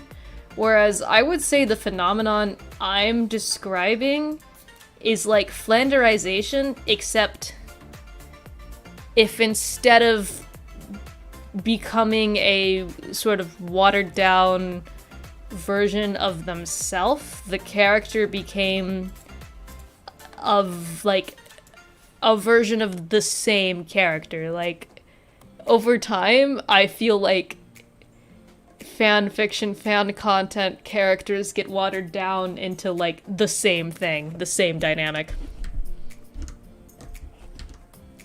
Everything becomes clans. But even then, it's like...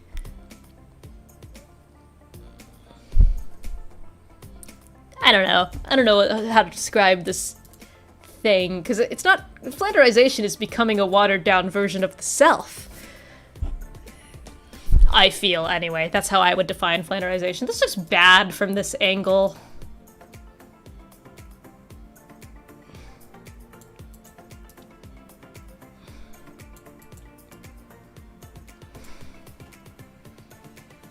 don't like it from this angle. From this angle, I feel like these should be in front and that should be behind.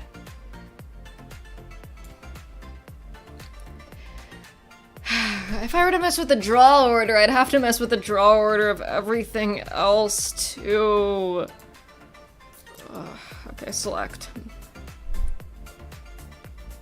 We just will then, I guess. I guess we'll just mess with the draw order of everything. Yeah, they become the same, like, they become tropes, I guess, is the descriptor I'm looking for. As opposed to a fleshed out character, they become a two-dimensional thing. Classification. I would coin that. I think classification would be like a good way to describe it, because I feel like it's inevitable that a fandom takes any ship and it becomes Clans. But even then, okay, this is embarrassing to admit, I was a Clans enjoyer when I was 15. Even then, Clans became ooh-woo soft boy, and then the he who flirts.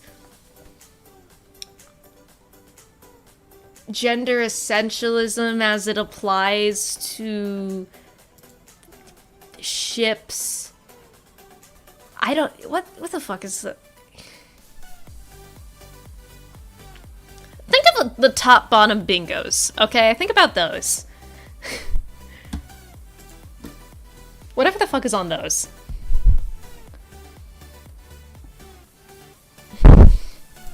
And those are your two characters that everything becomes. Everything becomes the yaoi, seme, and uke trope. Everything becomes that. And there will never be anything else. Once a ship, once a dynamic has lasted long enough, it all becomes seme uke. It all becomes that. With disdain, Clans. I was a Clans enjoyer. Clans. I was on some shit, actually, with my Clans enjoyment, so I did not kin from Voltron, but if I did, it would have been Keith. Keith was my favorite Voltron character. Actually, fun fact about me. So I was obsessed with Voltron in the, like, first season, watched the second season. Like, I skipped school when the second season was released so I could watch it all in one sitting.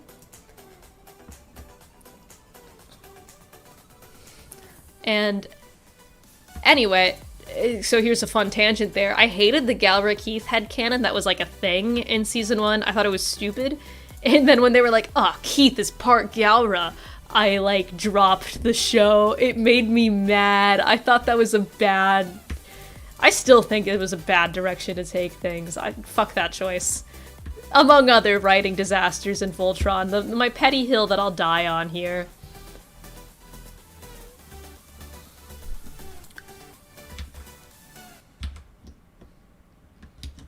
Is that Galra Keith was bad. It was a bad thing that they did. Where the fuck was I? Oh, yeah. Voltron, hashtag epic Voltron, phase things. Just Voltron phase things. So I would have been a Keith Kinney had I kinned from Voltron. Known facts about me. And I had this fan fiction that I was writing when I would have been like 14. I would have been 14 when I was writing this fic. Or I would write scenes from my daily life. Just like things I did, like my day. Except I would write it happening to Keith. I would write about Keith failing his Algebra 2 class. And then I guess my hashtag escapism from life was then writing in a lance to flirt with me, Keith. Word for word from my daily life. And I still remember the, like, opening sentence, like the opening few sentences to this fanfiction, because, so I guess it's tragic because I was being abused or whatever, but it's a very funny string of words, is ingrained into my psyche. Is the fanfiction started with, Keith wasn't an orphan, but he wished he was. He hated his parents. Which is like, that's certainly a way to start your fanfiction. Great start to the thick bio haze. This one's gonna go well, 15-year-old. If anything, it was a manifesto of how much I hated my mom, more than it was a Clance fanfiction. I never finished it, by the way, if you're wondering. It was just... Keith wasn't an orphan, but he wished he was. Easily one of the things ever put from pen to paper. Where the fuck is this little bit?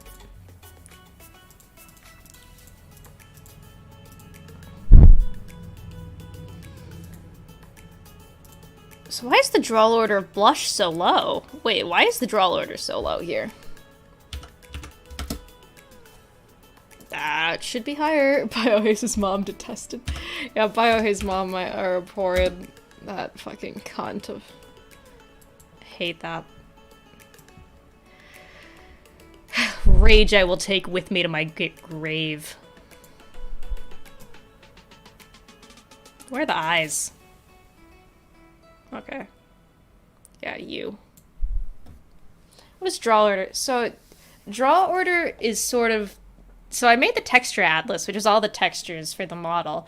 And then draw order is like the order in which things are drawn for the backup. So the higher the number, the like higher on the image is drawn, like so that the computer knows when to display things.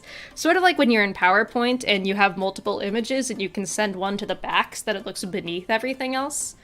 By default, everything has the same draw order, 500, and chooses like how whether or not a layer is beneath or below something based off of what's in the PSD. So it's like layers, but then you can change the draw order on different keyframes, so that's something that is usually in front of his behind. Like layers. The word layer did not occur to my brain there. It's like layers, except different because everything is on the same draw order by default. Everything is on the same layer, the same 500, with using your Photoshop layers to decide how it looks, but then you can change it also on keyframes. So it's like a Layers 2. It's the sequel to Layers. If Layers are so good, why isn't there a Layers 2?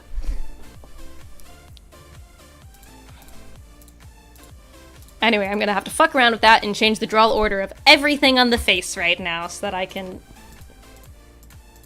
fuck with them. I'm gonna make it so that these hair things, I don't know, I'm gonna try doing that. I think it would look decent, I guess.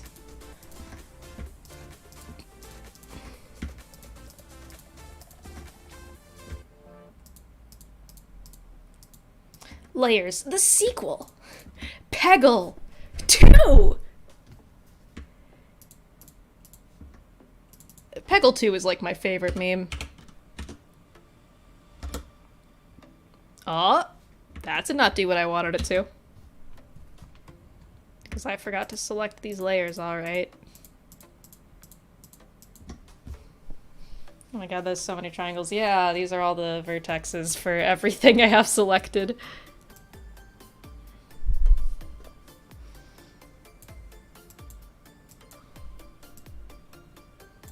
Shit.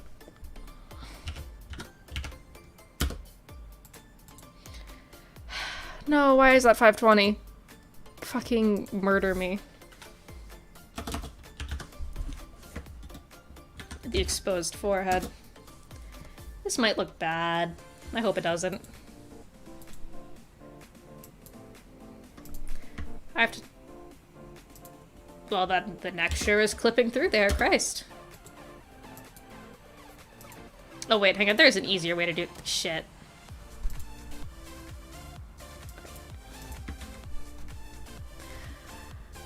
No, I can't do this, because I have to...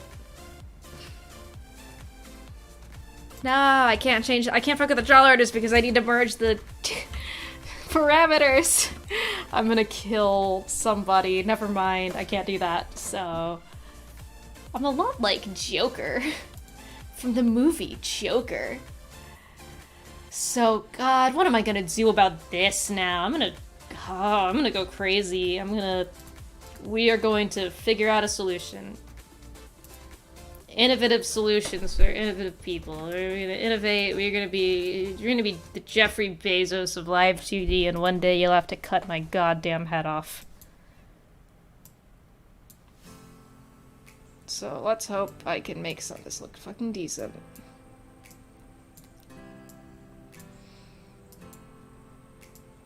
Oh, also, hi, Duckle. I did not realize you joined. Good to see you here. Yeah, I'm gonna have it, like, curve and move further away from the cheek, I think. I should change this to fucking, detailed. I'm a lot like Joker. From the movie, Joker. I hate that audio. Because I know the exact drag video it's from. I don't know if I'd call myself a drag enjoyer, but it's complicated.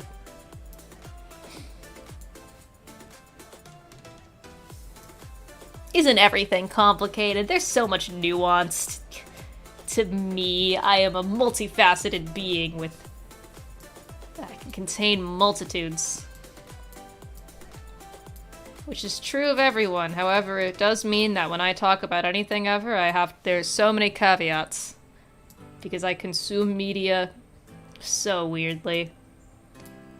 I know everyone's like, oh, I'm a freak, I'm a little bit weird, I'm a little bit quirky, but I am. And it is appropriation of the word quirky to describe yourself as such when you're not me. It's from a niche internet micro-celebrity.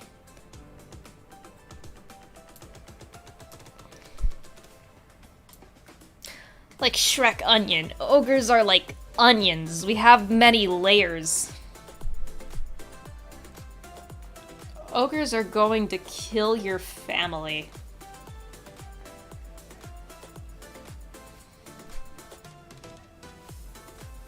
Why is this hashtag quirky? Hashtag not like other guys. I'm not like other guys. I am insane. There's something wrong with me. What I would give to be like other guys. Not really. I don't know. Whatever the fuck the normies have going on. I don't wanna.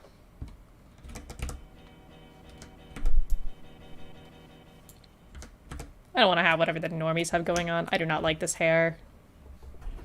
The way it looks when the head turns, but, you know, no one needs to know that I don't like it. Because I think it technically looks fine. I'm just so picky that I don't want to make more art for that. I'm picky to my detriment. My fucking shoulder junction hurts.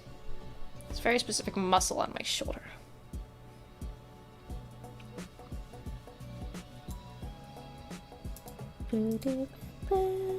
This one kind of slaps, not gonna lie. This BGM here.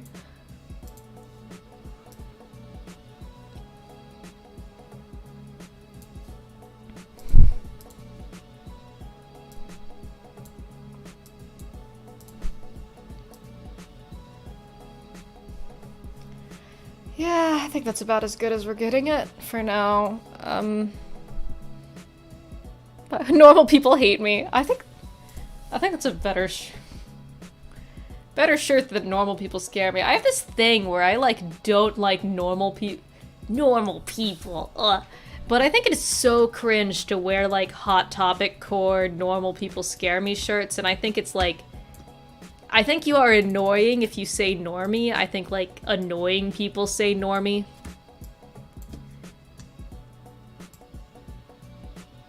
Makes you sound like a Redditor.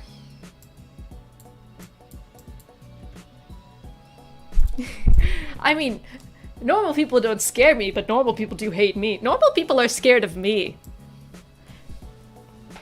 Okay. It looks better when I went and pinched the cheek in there. I think. That looks better. Okay, but the chin is a bit too raised now due to my meddling.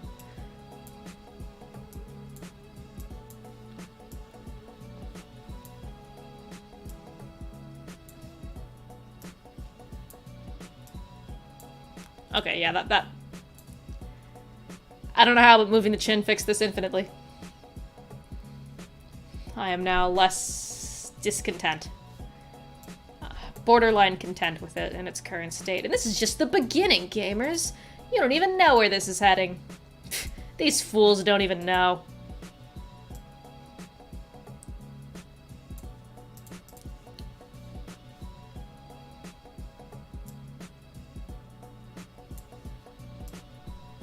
Look at these idiots don't even know.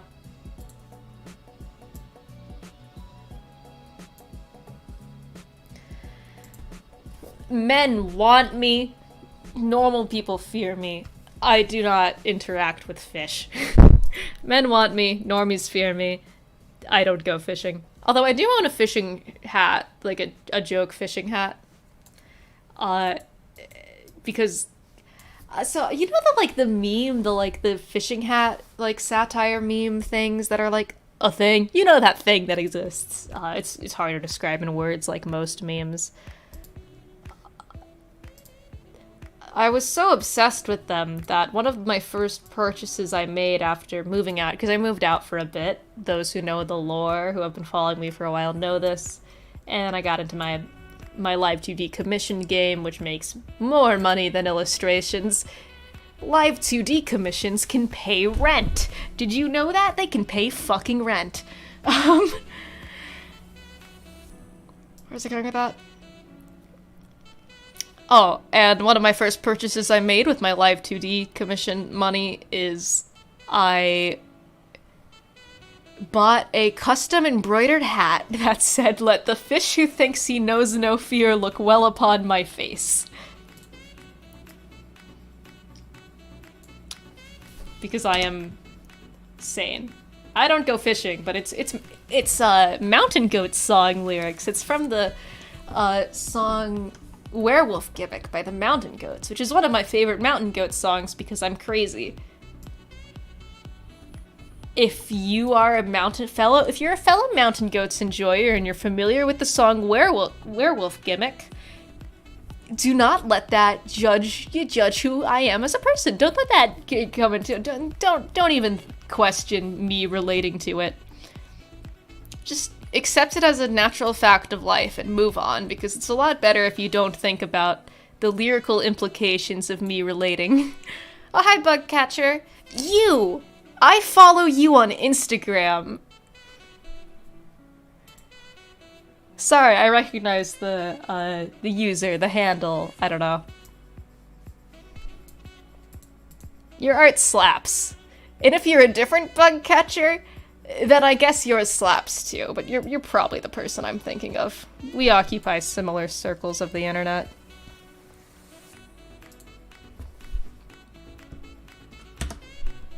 Except I don't follow that many people on Instagram, and I don't go on Instagram that much. So when Instagram sends me random notifications of the people you follow are posting, it's like Bugcatcher posted something, and I'm like, oh, cool. Still not gonna open Instagram though. Instagram is the social media I touch the least because I don't like Instagram.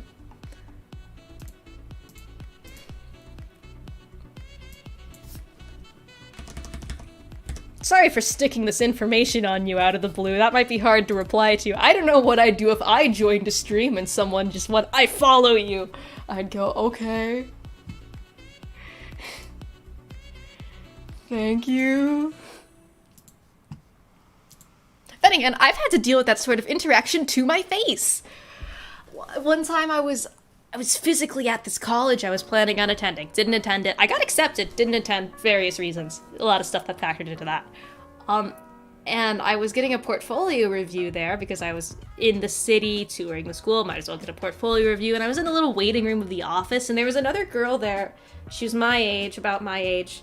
She's sitting next to me, and it's very quiet, and then eventually she sees me, rearranging my portfolio site to show the fucking person, and she goes, "Oh, can I look at your portfolio?" And I go, "Yeah, sure, you can look at my portfolio, yeah." And then I hand the shit over, and then she's scrolling through it, and there's this, look on her face, and it looks puzzled. She looks so puzzled, brows furrowed, and I'm like, oh, she probably, is a pretentious fine arts student or something. That was my initial assumption, because you know, you go to an art school, there's two types of people that go into, like, the visual arts programs, and they're, like, pretentious fine arts people, which is fine. You know, they do their own thing. Sometimes they annoy me, but I think, you know, pretentious art has its place. Or they're cartoonists and illustrators who, like, secretly draw anime catboys or whatever. Or draw it on Maine. Anyway, and so I was like, oh, she must be, like, a pretentious abstract oil painter, and she doesn't understand that she's looking at my portfolio full of anime men and is judging me, but doesn't know what to say. That was just my initial assumption, because I've had that happen before. And then she turns to me, and she goes, "Are you the guy who made that picru?" Oh my fucking god, do you know what an experience that was? "Excuse me, are you the picru guy?" to my face, which is a fine thing to say. However, it did, like, ruin my life. I did not know what to do. I was like, yeah, sure, I'm the guy who made the picru. God, she fucking...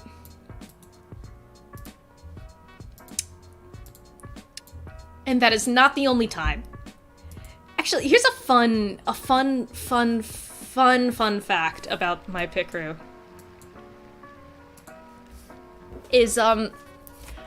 So I know it was big. I know it was a big thing. I'm not unaware that it was a big thing.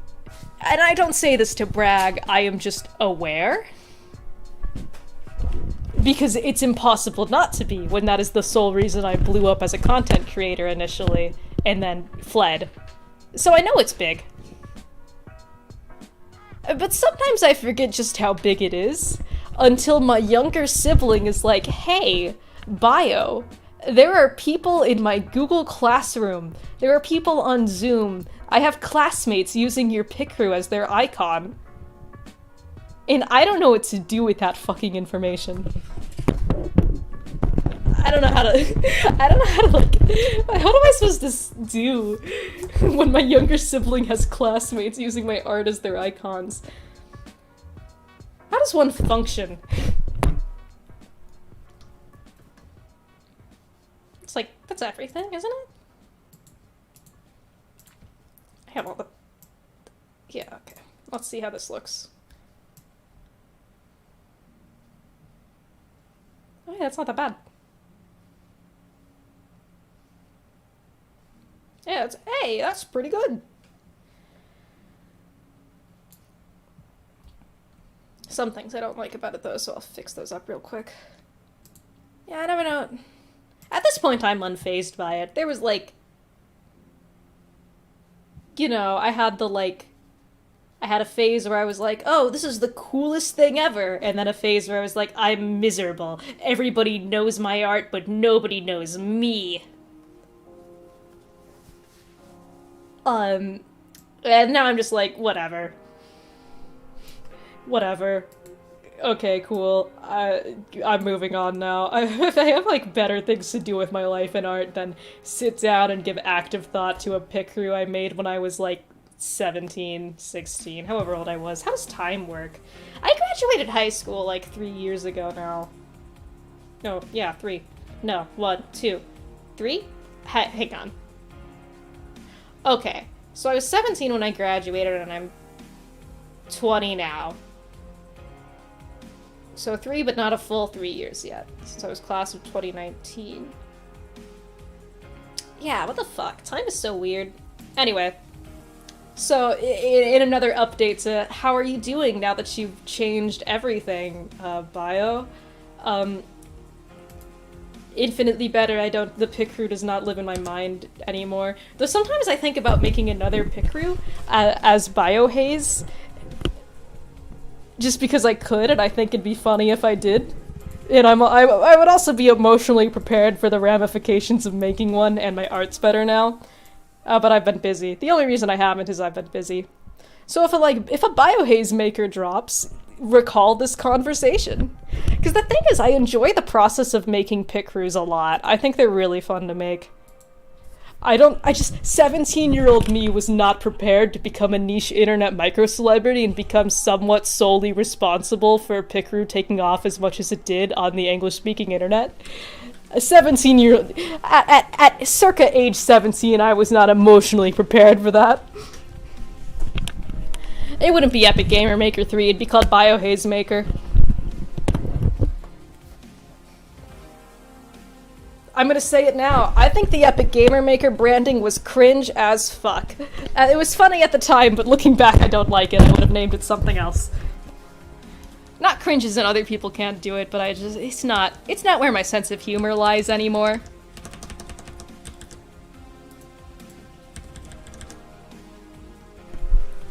It's a possibility. Don't look forward to it though, because it is a possibility with like a billion asterisks afterwards.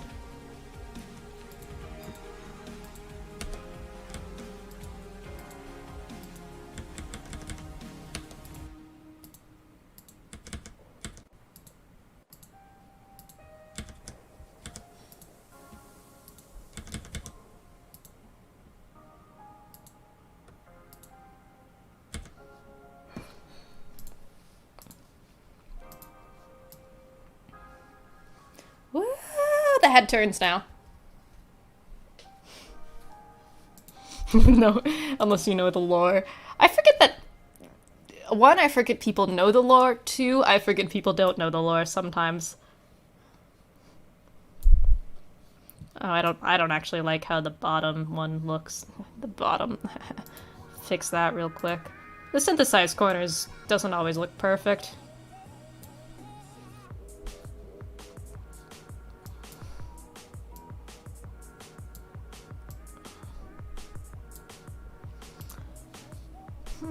I really want to fix the fucking face, but rigging the face is like maybe my least favorite aspect.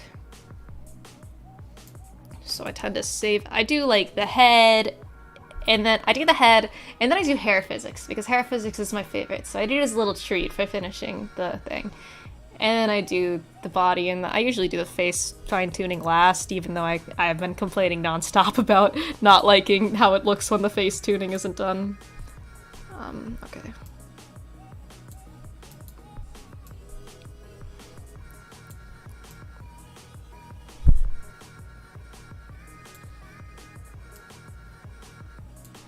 Let's just do some adjustments, some random sort of try to make this look better.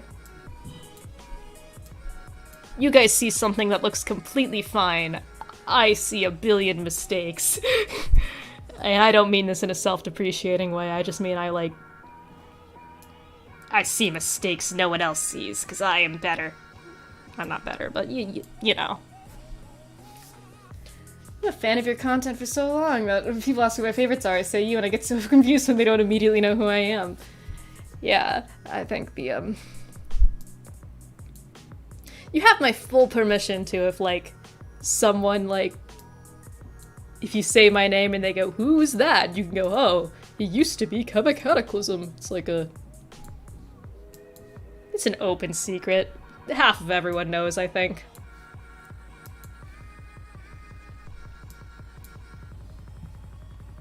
You wanna know what my favorite bit recently is when I joined Discord servers? I love asking to blacklist Tumblr user Cataclysm in both Epic Gamer Maker pickers. I think that's a very fun thing to do. One, because it just annoys me to see it. And two, I don't know.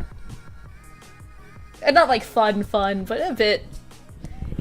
Not like as I'm like, oh, it's a squick. If it'd be fine to put him on the blacklist, please, but you don't have to. And I think it's funny, I guess. Because half the time people go, oh, did he do something? Did he do a problematic thing? What did the Epic Gamer Maker creator do? I don't know, he drew gore once and wrote, like, a bad fanfiction when he was 15. In my call-out post. But I don't know, I just think it's fun, and I'm like, oh, he did nothing. I usually say he did nothing, he just, like, I associate him with my ex or something, cause I love lying. I love lying to people and spreading misinformation. It's my favorite thing to do. Not actually, except yes, actually. But it is very fun and very good having the Pickers blacklisted because I don't like them anymore, and I think the art is bad.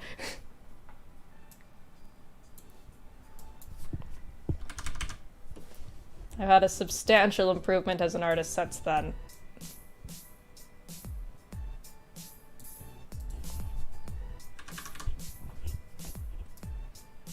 And I just think they look, I just don't think they look good. Spread lies about your past self. Make my own call-out post.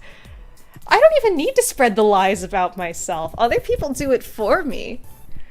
The funniest thing. So, after releasing Epic Gamer Maker 2, I liked looking on Twitter to see what people were saying about it, because I enjoy seeing the critical reception to my art, and I knew it'd be kind of big since the first one was big, you know? And then I saw this Twitter user, I don't remember what they were, saying, hey, you know, I wish people would stop using the Epic Gamer Maker 2 pick crew because, like, didn't that guy draw gore of the Gravity Falls kids? And I was like, what? I didn't even reply, I just looked at this tweet and people were replying to it like, is that true? That's so fucked up. And someone's like, unfortunately it is true. Like this thread of people being like, oh my god, he did what? He drew gore of the 12-year-olds from Gravity Falls? Which is not a thing I did. I just looked at it, it was so fucking funny to me. And I still think it's really funny. I wasn't even upset. I was like, I just thought it was funny.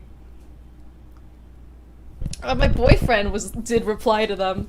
I can't find it. I thought, man, shit. I didn't read half your message. I heard the word find. It said, I can't find it. They deleted it because the story continues with my boyfriend, who was then just my friend. We were not dating at this point in time. I don't know how we weren't dating at that point in time because we were basically dating for like a whole year. Replied and goes, actually, he never drew gore of the 12-year-olds from Gravity Falls. This is misinformation. Because, I don't know, he was a simp, and I guess he was upset that people were spreading lies about me, but I was losing my shit. Because personally, if I saw, like, a popular... I feel like...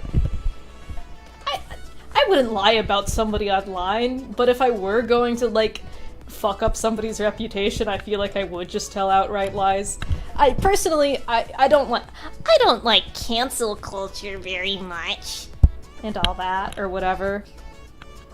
You know, I don't think cyberbullying is cool, but if I were gonna cyberbully, I would do outright lies. I think that's the funniest approach. I love lies, and I love games, and I'm tired of honesty.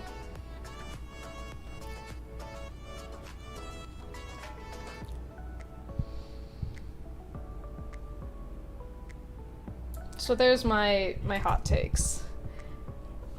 What I did draw gore of was Mob from Mob Psycho. Which I still don't quite see the issue with since I was drawing art based off of a canon scene in the manga, but whatever. I don't control what the 14-year-olds get mad about.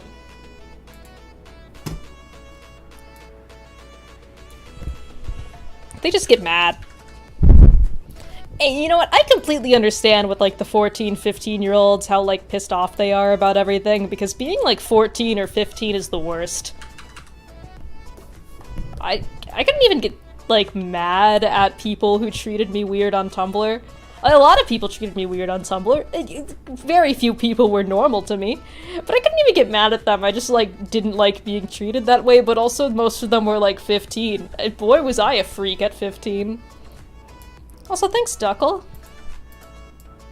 I don't think I've ever been told my voice is relaxing, but I have gotten compliments about it. Most notably, I've been told I have a very distinct voice and way of speaking. Which I guess that's true. I don't know. I mean, it really is, because it's like any sort of form of bullying, so to speak. I don't know if I'd go so far as to say bullying. It's complicated and nuanced, actually. But you know what the fuck I'm talking about. Any form of bullying-esque thing makes people feel powerful, so it can be a really tempting outlet if you are currently powerless, be it due to discrimination or due to household circumstances. When I was 15, I enjoyed cyberbullying people on Discord. So when 15-year-olds yell at me online, I'm like, well, I'm not happy about this, but I don't really blame you. You're like, I don't know, you're 15. You know how 15-year-olds are. We've all either been 15, are 15, or will be 15, and if you are currently 15, I'm so sorry. My deepest apologies to all 15-year-olds. You are living through what is, in my opinion, the worst age I've experienced so far. It wasn't even that the worst things that happened in my life happened to me when I was 15. I think 15 was, like, overall a mid-tier year in terms of, like, eventfulness to me. But it did just, like, suck being 15. And if you enjoyed being 15, you're wrong. Okay, I should save this. I've been working for a while.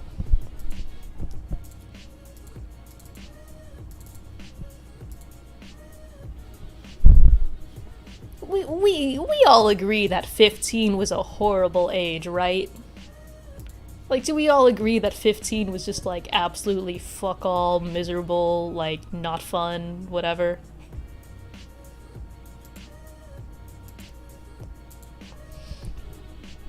Jack Nacho French fries. That's someone who's recently 16. 15 sucks. Yeah, 15 is ass. You're 15 when COVID first hit? Dude, my deepest apologies. There was nothing world-changing going on when I was 15. Also, hi, Kaz. I mean, I kind of assumed be it because of the icon and Jack, but I didn't want to say anything. Anyway, yeah, no, 15, nothing was happening to me. Well, okay, things were happening to me when I was 15. I was being abused or whatever, you know, that shit, and I was, like, having onset mental illnesses, but also, like, in the outside world, nothing was happening when I was 15. I can't imagine being 15 when COVID hit. You're already the worst age. And then there's a pandemic. Dude, my deepest apologies. Fucked up if true.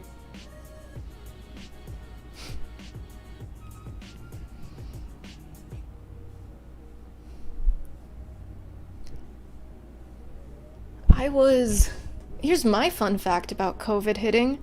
I didn't notice when COVID hit. At first. I didn't notice, really, that there was, like, a lockdown, because I'm, like, agoraphobic, I guess. I don't know if I'd go as, I'm not, like, diagnosed with agoraphobia, but I don't go outside that often, and it was really bad when I first graduated. I graduated a year before COVID, and then I took a quote-unquote year off before college, meaning I was just doing, like, absolutely fuck all, nothing, when COVID hit.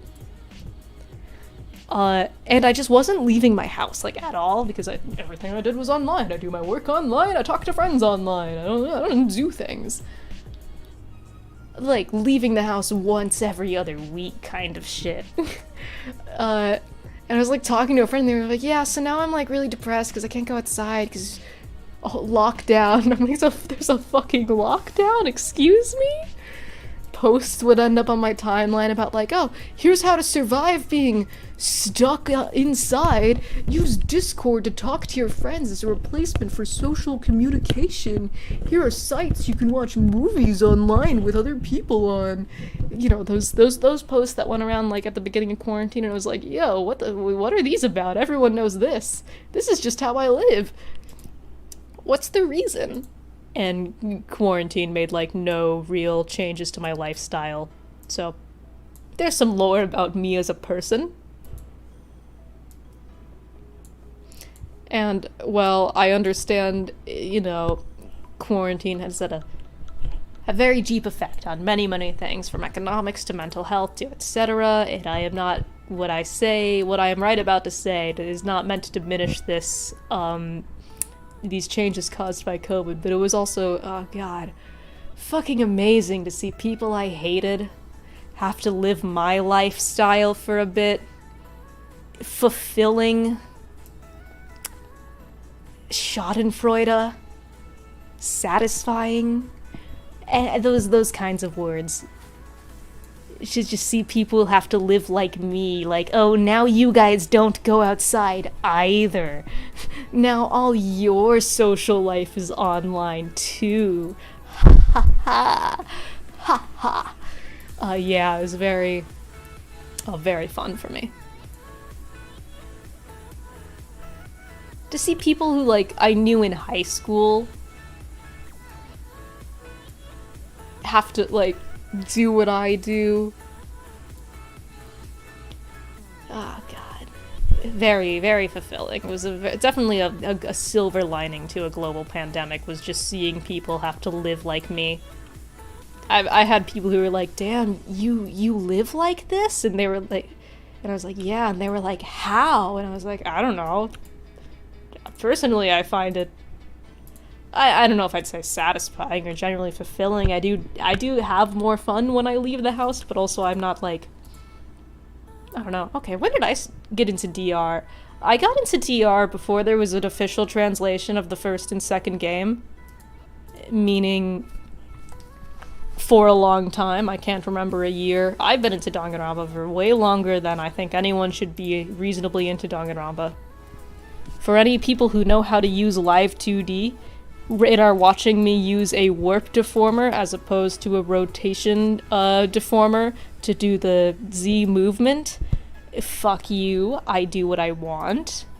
Sometimes I think using rotation deformers is annoying, because when you put a warp deformer, when you have your deformers layered with a rotation deformer underneath a warp deformer, you can't warp the meshes contained within that rotation deformer, because by warping it just rotates. And it's so annoying. One moment, please. I need to go to the bathroom and also get water.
Why the fuck was my little guy bouncing? Is there a fucking ghost in my room? I'm back now, by the way. I ended up pissing. Dad's in the bathroom. Anyway, what was I saying? Yeah, no, if you use a warp deformer with a rotation... I don't know if they fixed this in the newer version, but, like, you warp something with a tilt, with a rotation, and it just rotates. It's annoying. Unbelievably annoying to me.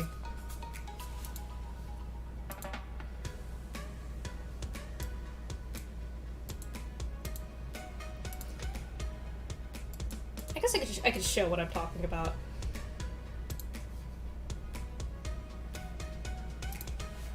Like, okay, see this mesh here, okay? This is what I'm gonna show you my example with. Say I got my a rotation deformer on it, just this little piece here. With a rotation deformer, you can do easy, quick rotations, right? Now, you've all seen what the mesh deformer does. I've been using the mesh transformer. My mic was far away. Oops, I forgot that I moved it. I've been using the mesh transformer, this whole thing. It moves the mesh. And if I put a mesh like, over this, it just rotates. I can't... See? So for the Z movement, I don't use a rotation deformer.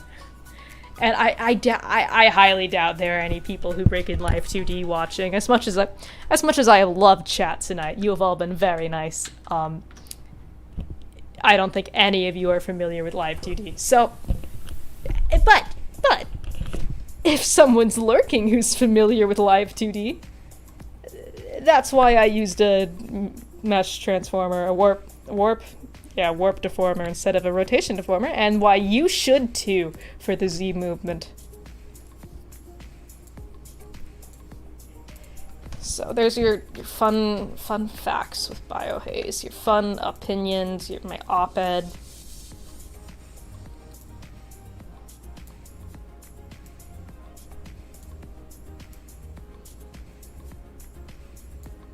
And then now, just the Z movement fit this. Because one of my hot pet peeves for Live 2D rigging for models, I think this is something simple to do, I don't know why I see people not doing this, is when a model has a piece of long hair, or just long hair in general, when the hair doesn't, like, move with gravity on the Z movement, it, like, makes me see red. Alright.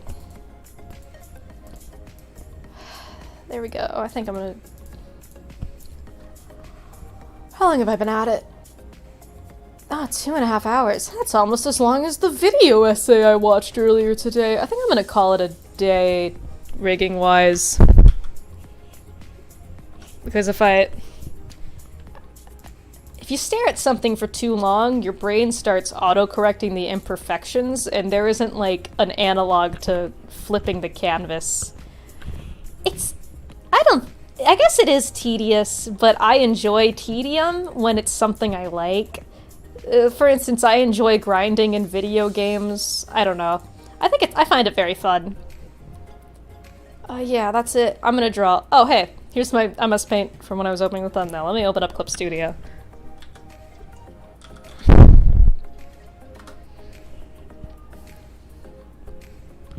And I'm gonna draw for a bit. You guys can watch me doodle, and then after that, I'm probably gonna call it a night, because I went to bed at around this time last night, so I cannot... As much as those familiar with Biohaze lore, and who have been present for previous streams, know that I stream for long amounts of time into late hours of the night. But last night I went to bed at 10:30, so I'll probably be going to bed around this time tonight, too. You know how it is. Ooh, there we go, there we go.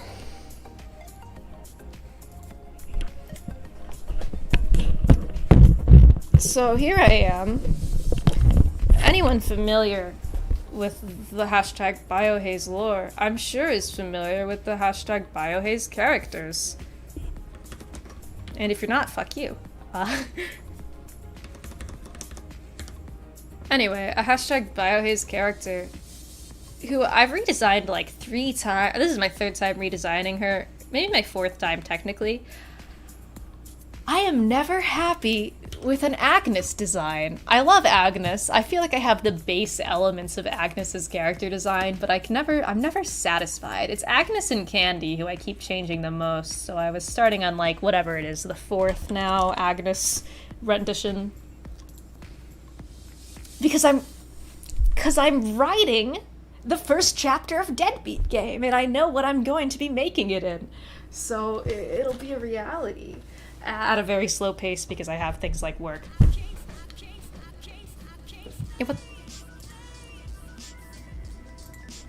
Yeah, so that's where we're at. Life-wise, Agnes...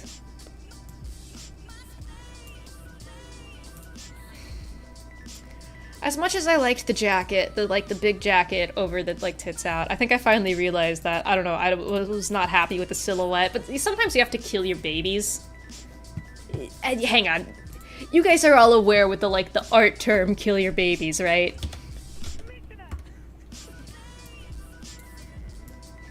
Yeah, you didn't know I existed until Danganronpa roleplay, loser. I was a niche internet micro-celebrity. How dare you not know who I am? I have a blog that is still gaining followers and notes to this day.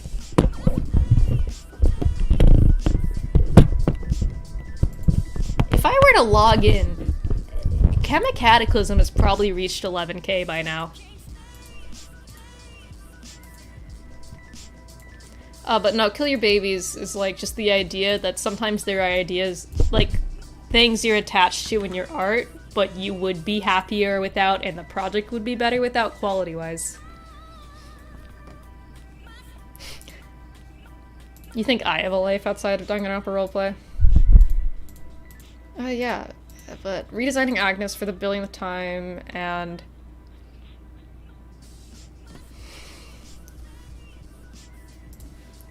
because hashtag I can, oh, why did I flip that? I can never, I don't know, I just haven't been happy with the last few not unhappy, I think they were fine designs, I just was not as happy with them as I was with the other.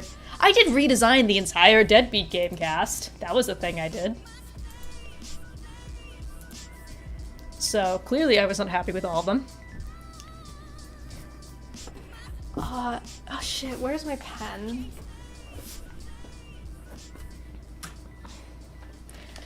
You see, the thing is, my Chemic Cataclysm era of character design wasn't bad.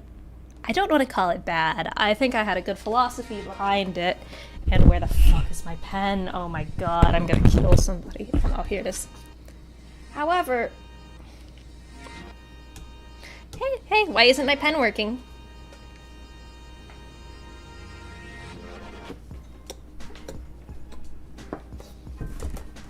Hang on just a second. Okay, there we go.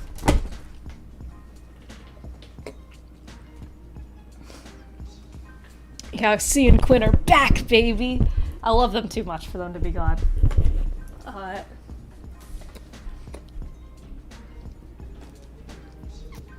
But no, the Chemic Cataclysm era of character design, it was very mid-tier compared to what I'm doing right now, even though I think it was still fine. It was just so visually uninteresting to me, because I feel like my visual library and my design library and visual language within my mind was boring. I was like, oh, how do I design a character? I know. A t-shirt and jeans. Everyone just sort of dressed like some guy, which isn't bad, but I didn't know how to lose my chains and go crazy with character design until I got into VTubers and realized, oh, you can just go nuts. You can just add things, huh? I was always afraid because what was afraid of the idea of over designing or doing too much. And, you know, I'm not too happy with my old art when I look at it because I've clearly improved, but I don't want to go as far as saying it's awful because I was proud of it at the time and it was the best of my ability then. But I will say my character design was boring, and I know you got a character design commission from me. I still like that clown, but could have been way more visually interesting, huh? No refunds though, sucker. If you wanted a more visually interesting design, you should have waited until I was 20.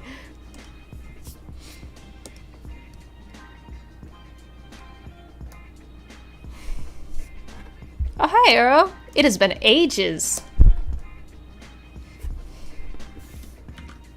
Though I don't really go by Scott online anymore. Just FYI. Not that you've committed a great crime against me, I just go by Bio more online. Good to see you, though. Been ages.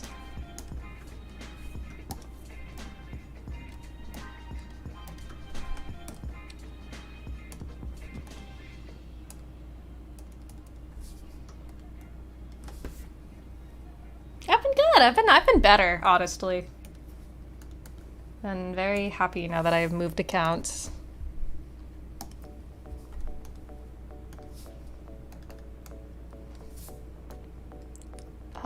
You know, I've been doing mentally well. Well, I had a little bit of a spiral recently, but that's just life when you're insane. You know, overall, much better. I feel like my art's improved substantially in the time I have been away or changed or whatever. I don't know what the fuck. Not away, but not streaming and on a different account for everything else. you know, what other words does one say? Yeah, I've been good. Of course I still have Bongo. Actually, hang on, you wanna see something? I'm gonna pull up the design ref of my current Sona. By the way, if you haven't seen him yet, I love my new Sona. I think it's legit the coolest iteration of how I draw myself because, you know, getting into VTubers made me realize I don't have to draw something accurate, I can just make something cool. Oh, so I did. I still have Bongo, the clown, stuffed animal, obviously. He's on my bed right now. But here's my new Sona. If you haven't seen him yet. I have a logo. I mean, I guess you can see the bust of my Sona popping up in the corner here with epic art by Twitter user KnifeCat. But in the new version of my Sona, I have given myself a little robot pet mascot friend thing, and he is named Bongo, as a loving homage to our clown friend. Random straps. I love random straps in character design is the peak of anything. So yes, here's the current era. Here's the current lore. Here's the character design of all time. I'm so happy with this character design. Not to toot my own horn, but I really like it. I have an alternate outfit too, but I haven't drawn it out. Yes, he is named Bongo. He is just a little guy. I think he's really cute. The TMC. Oh, so yes, Bongo has not been forgotten. He is still our beloved. Still the same pronouns, still as silly as ever. Just now, he also has a little cyborg web version.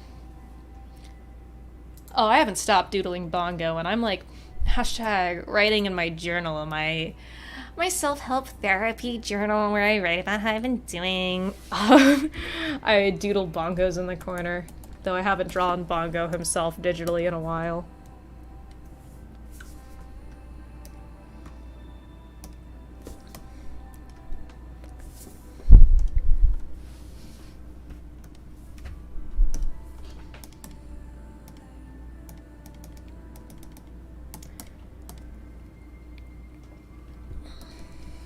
Agnes time. Yeah, Deadbeat Game is closer to being real than it ever has been. You know, Laney Theory was almost real, but you know, once I got a working demo of the game, and then I was not happy with it because in the process of trying to make a game, I learned so much about making a game that I thought it all sucked. Who would have thunk it? The first time you make something, it's not very good, but you'll learn a lot. Maybe one day I'll make Laney Theory proper. But for now, we're on Deadbeat Game. I'm on that Deadbeat Game shit. I am so invested in it as a concept. Do I have that many people wearing black shirts in the... Teddy's wearing a gray shirt. That's not too similar.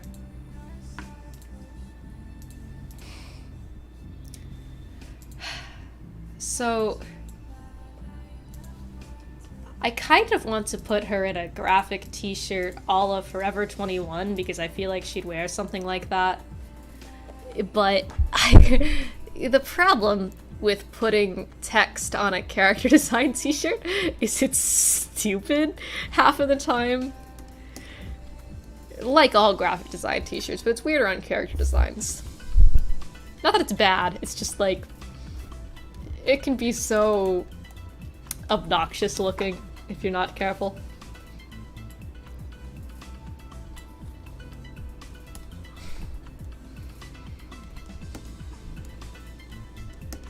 Do it, do it, do it. I don't even know what I'd put on it. I can't put like a joke, like a meme, because those will be outdated by the time the game comes out. You know they'll be outdated. That's how things work in this world. I don't like that. The funny shirt.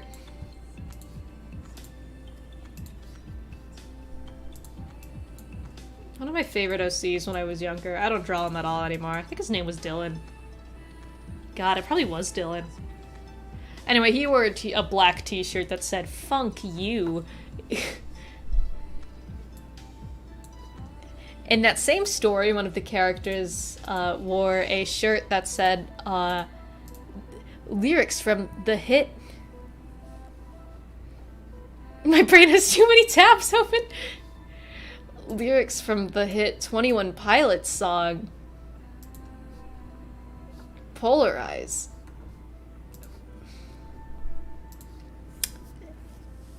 With the Y, not the I.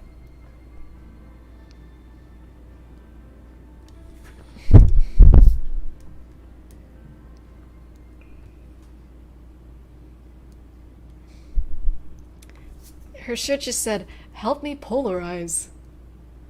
Because I was like 12 when I made her. Actually, no, maybe not that old. I don't know. How old is Polarize? How old is the OC? Time is weird.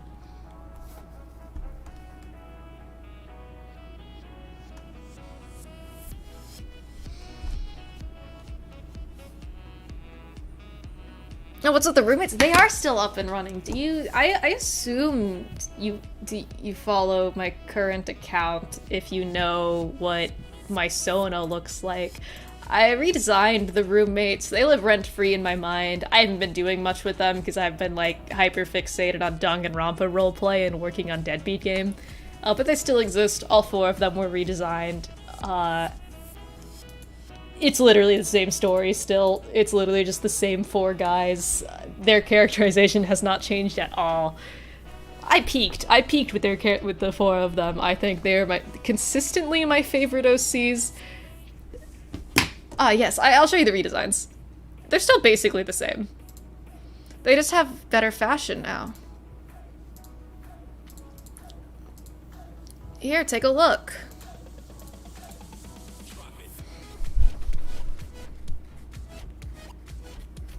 They're still the same characters. Nothing essential about them has changed, you know. Wade, Jonah, Clark, Glenn. Wade and Jonah are, like, in love, but it's complicated. Clark is a guy. Glenn is a himbo. You know. The roommates.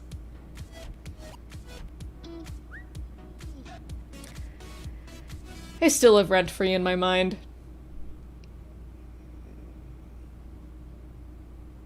I think my favorite thing about the roommates is that, Clark and Glenn are just as developed as Wade and Jonah and have their own storylines that I have in my mind for them, but no one asks about them. And I don't mean that in like a complaining way. I understand that Wade and Jonah are they're the yaoi, the gays. They're the gay rep we need. Mentally ill people who are horrible to each other. But, you know, Clark and Glenn, they also live in my mind. I think about Glenn a lot. Maybe I think about Glenn the most. Hi, Bun Rivera. And this is me affectionately saying more people ask about Wade and Jonah. It was actually like a self-fulfilling prophecy, like a cycle sort of thing, because more people asked about Jonah and Wade than anyone else because gay people, and then I answered more asks about them because I got more asks about them, and then it was cyclical. And then people were like, what's up with Clark and Glenn? And then I have to say, like, basic facts.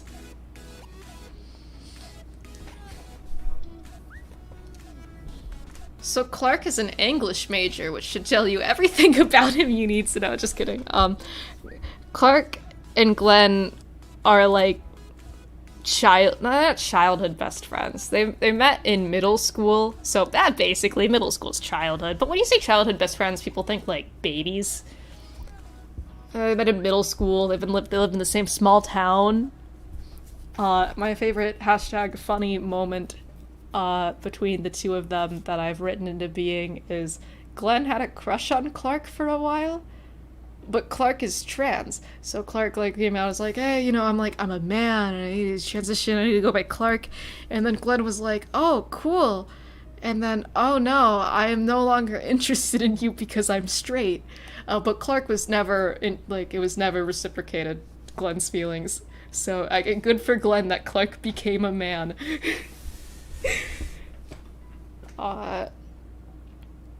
Clark's character arc is one of overcoming anxiety and no longer being like a doormat therapist friend, because that's sort of his default state due to being the oldest kid of a large family. And Glenn's character arc involves getting self-confidence and connecting with his younger sister. Also, hi, Bun. I know I said hi already. A bit weird of a thing to join because it understanding requires sort of context with who the characters are, but I'm glad you're here, though the stream's probably not going to last too much longer because I'm getting sleepy. Back to redesigning Agnes. Okay, so I liked the black top, blue skirt better than this. Oh, shit. Yeah, I think black top, blue skirt looks better. Roommate's my beloved. I also have an idea for like a webtoon, like a comic that I might start drawing on and off. Not roommates. The thing with roommates is it's my beloved. I don't quite want to do anything. Yeah, being a therapist friend to Wade and Jonah, can you fucking imagine? That would be the worst. He does eventually say, like, enough of this. Stop! But no, I feel bad for him. Therapist friend to the wrecks that are Wade and Jonah. Oh wait, that didn't look too bad. What was I going to say? I was going to say something.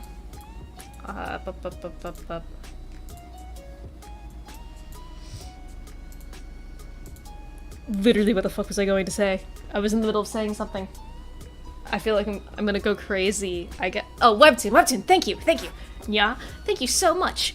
YouTube user Sharp Nya. It wouldn't be roommates. Roommates is like too beloved to, if I were to make a first comic, technically not my first comic if you really know the Biohaze lore, but we don't talk about that.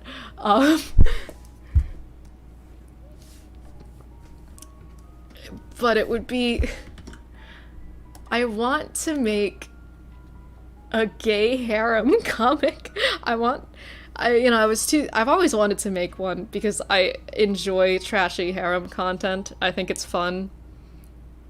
It's like mindless trash. I like it. And I've always been too scared to make one that's like only men, despite how badly I want one, because I've just been afraid of how people would like talk about it. But now I realize they don't care. I'm gonna make what I want. Who gives a shit? People will be weird about art no matter what. Anyway, would you like to hear the premise for my gay harem webtoon type thing? I've just been perpetually afraid of, like, yaoi fangirl types obsessing over it, but they would no matter what, and at this point I don't care. I'm gonna make what I want.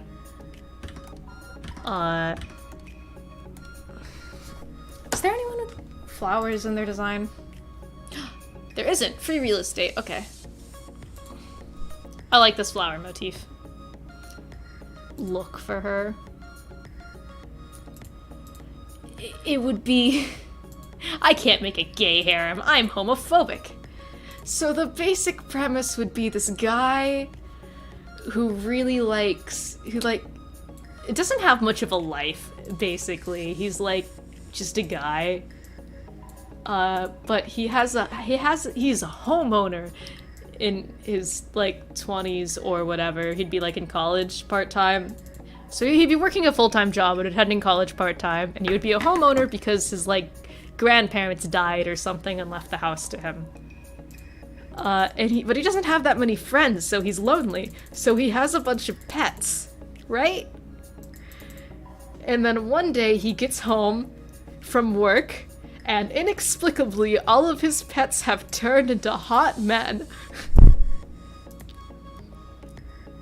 And he just has roommates now. He just lives with those. And I think that would be funny.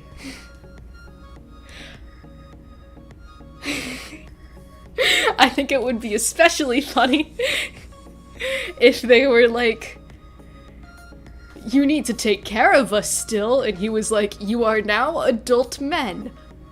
get jobs, and then hilarity ensues.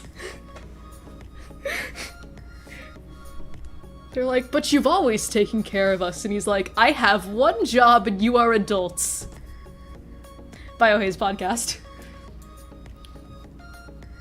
How dare you not give my stream your full undivided attention, fuck you. Adult man, I cannot take care of you.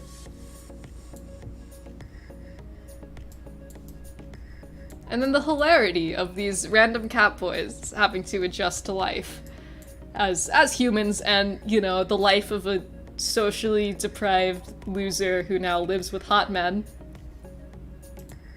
And then, to avoid getting too weird, as in the pet owner guy, I don't have a name for him, is their only social interaction, I think that the pets will get jobs and have friends with other people and be humans. They're not all cat boys. I was thinking, 2 cat boys, a dog boy. What was my list? 2 cat boys, a dog boy, and I wanted a bunny boy too. Probably other animals, I don't know. What animals do people keep as pets? Ferret boy. Fish boy! No, there's not a fish boy. Why the fuck would there be a fish boy?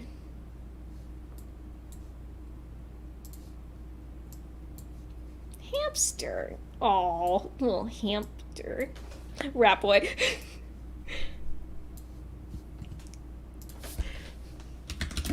Anyway, I think it'd be a fun thing to, one, do just in my free time.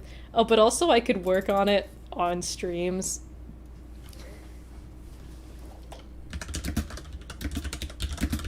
Since Deadbeat Game is the kind of thing that I work on, but it, 1, takes a long time, and 2, I can't show anyone because it is a heavy plot with lots of spoilers. But a random gay harem comic could, you know... Where the fuck is the image I'm looking for?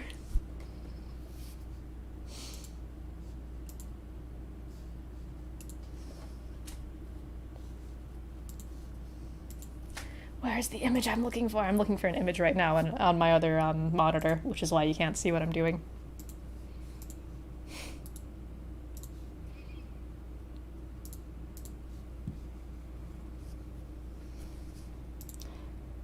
And who could forget Dear Rat Boy?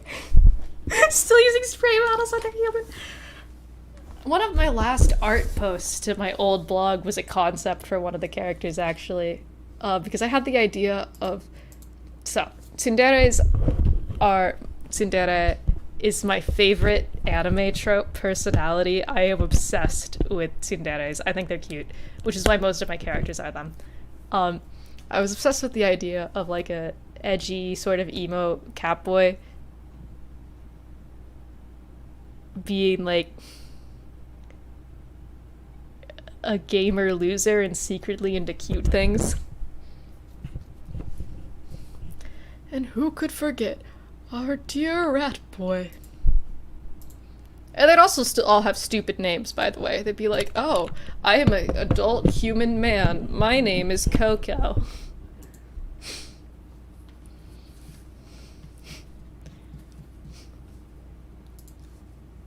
Hi, I'm an adult human man. My name is Truffle. I just think it'd be fun if they all had, like, cat names. Yeah, when I posted Coco on the old blog, that was, like, a concept of him. He would look different now. His design is boring. Mr. Sprinkles.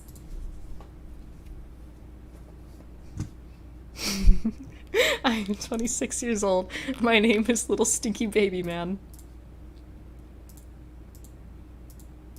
I'm getting so tired. I'm going to finish working on this and then go to bed. It hath been a good time, though.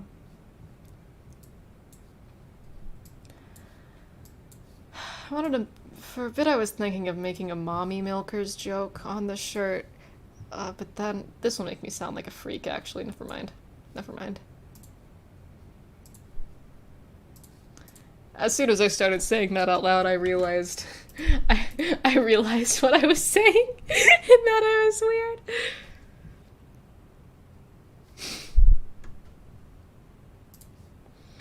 Never mind. Comment cancelled. Commentary over. Commentary over. I give up on streaming. Never mind. Stream cancelled, guys. Go home.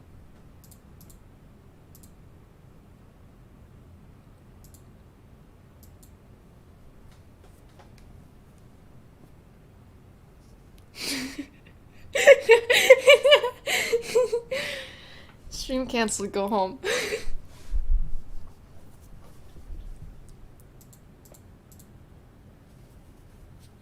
Enough. I've given up on my VTuber dreams.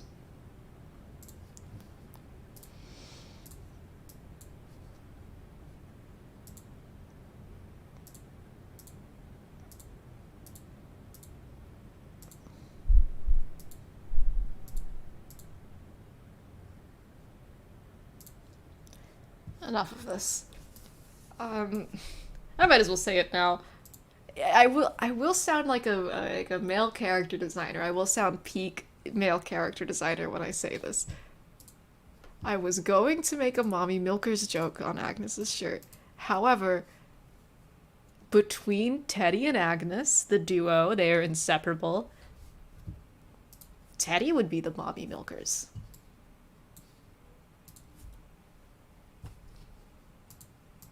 If you're familiar with both characters, you know that I'm right. However, that is a lot to say out loud, but I already started saying it, so I had to finish it. Oh, and of course, now the copyright-free BGM stops, so I'm talking about this in silence. Like an insane person. I sure am saying words tonight, but it's true. If you're familiar with my characters, you cannot deny this. It's true. If I can find art of Teddy, she's betwixt the two of them always been, you know, closer to, you know, massive badonkadonks. Just huge fucking honkers.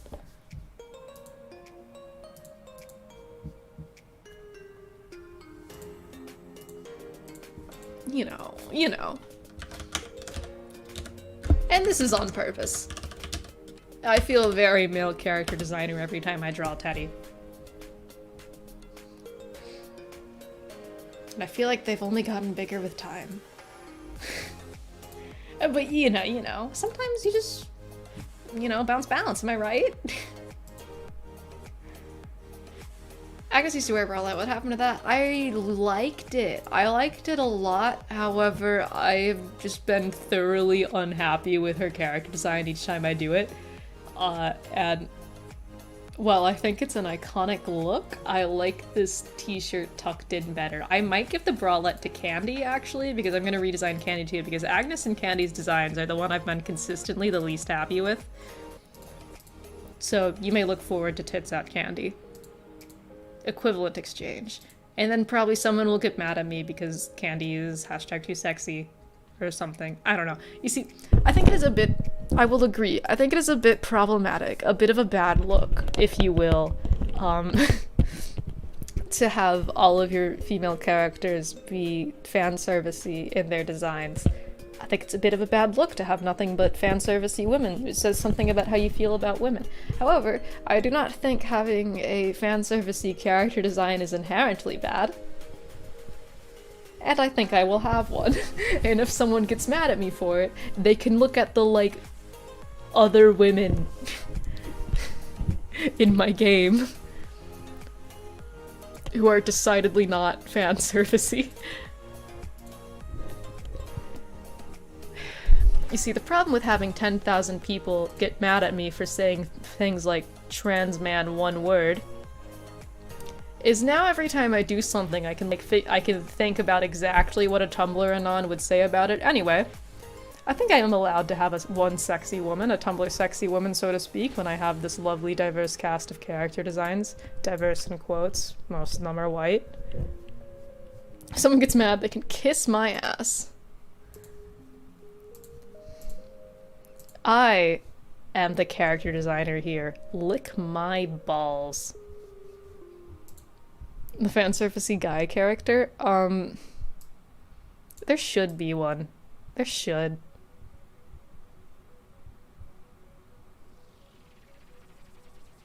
The closest to a fan servicey guy we got is good old C here, who's got shorts with the spandex under them. I should make fan service with the men. I was thinking, since all of the characters in my game are like adults, I was thinking I should have a scene in the game like a hot springs bathtub shower room type fan service game that, you know, exists in like all games basically. Like even Danganronpa has them. To have one in Deadbeat game. Okay. Slight spoiler here. Very slight spoiler. I'm not going to spoil an important plot element, but I will narrow down an important plot element that you'll probably forget because it will be years until this game is made. So the idea is that in Deadbeat game, for those unfamiliar with the premise, they are all trapped in a place. I don't know what to call it. A building sort of thing. Facility, that's the word, a facility. All of them. All 15 of them.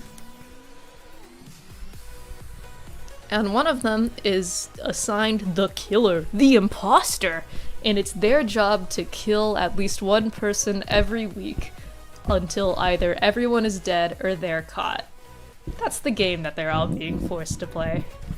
And in the game about this game that I would make, you would be able to play through as Agnes, the protagonist, the first time around, trying to figure out who the killer is. And then you could go back and play as the killer and see scenes you missed and watch murders happen or whatever, now that you already know who he is. But the killer's a man. This narrows things down. And because of this, when playing through as Agnes, we could have the female bathhouse scene or whatever. Women, AFAB, whatever. I don't know how I'll divide the genders up. There are non-binary characters in here. Maybe they'll just be... And I don't want to exclude them from the fan service. They can be included too. Yes, remember this important detail years later. But then I also think it would be funny when you're going back and playing as the killer to get a male bathhouse scene, because I want one. It would be even funnier if there were no female bathhouse scene and only a male bathhouse scene when going back and playing through as the killer. I think that would be funny. I don't know which one I'll do. Yes, write this down. The killer is male. This eliminates all the women. Hi, Ophelia. I love you. Important information. And I think it would... I just want a male fan service scene really badly. There aren't enough of them. Because the thing is... So, I've watched a lot of trashy harem anime, as I outed myself for earlier. I have, you know, some trash taste when it comes to things, and I think that's fine. Brain popcorn is fine. Only a non-binary bathhouse scene. There would be a grand total of...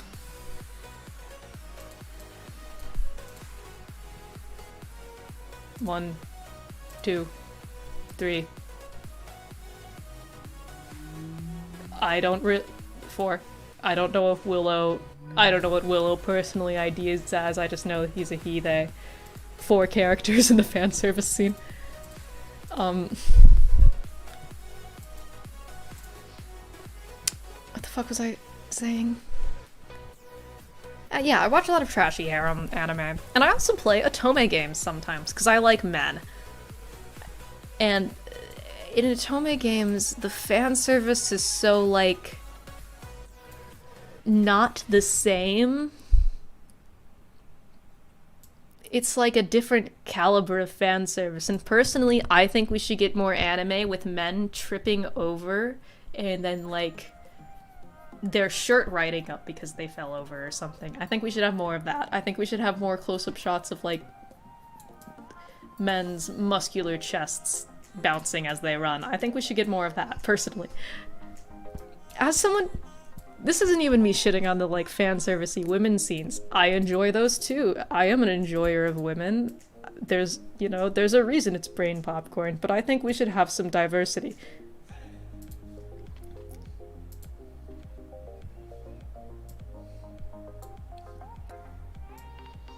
Like in games where the armor is equally revealing for both genders. I think we should have more of that. That's my hot take, and I will be doing my best to speak that into being with Deadbeat Game. Because I love men, and I love women. Mostly fictional women, but women nonetheless.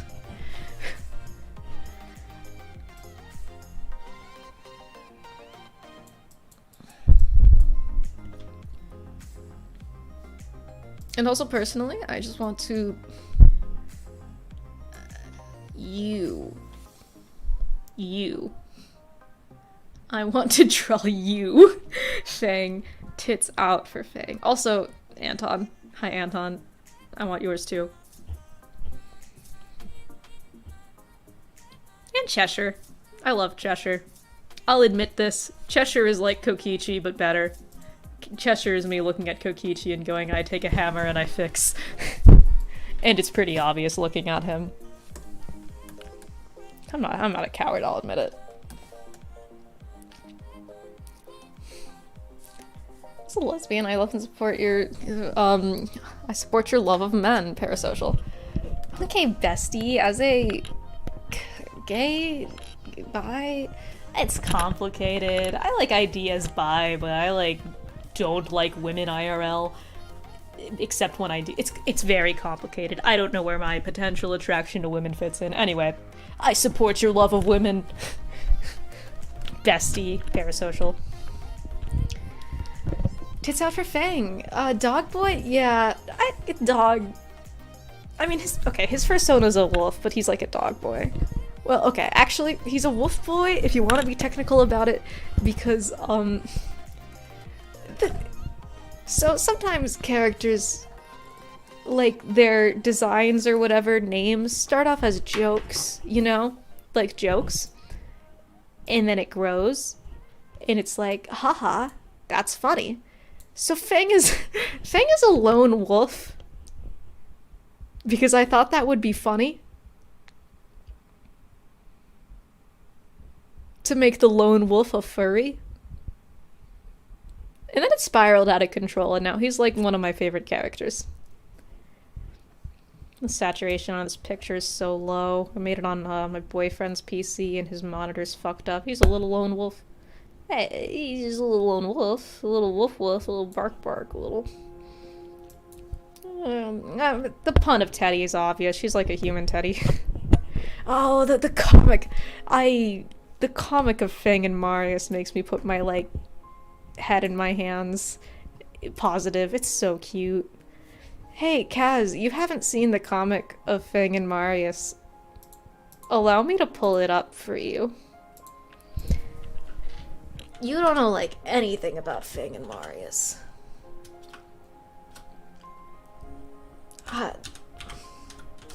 Though knowing things about Fang and Marius might make some things horribly obvious to you when you play Deadbeat Game.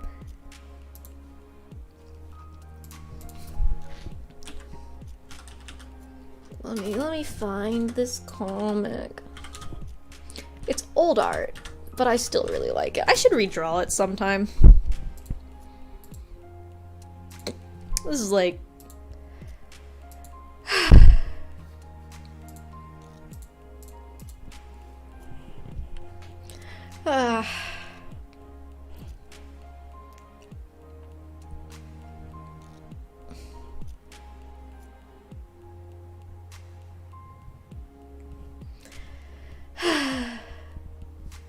dreamy sigh.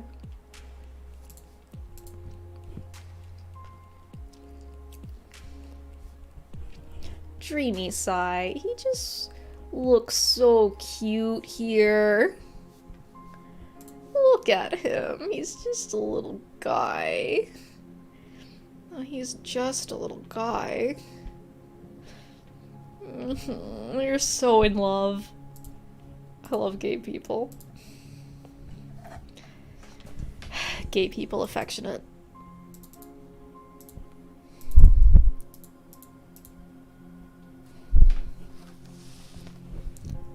I still don't know how I feel about it. Agnes. Fucking Agnes, derogatory. I love her, but wow, has she been a bitch and a half to design.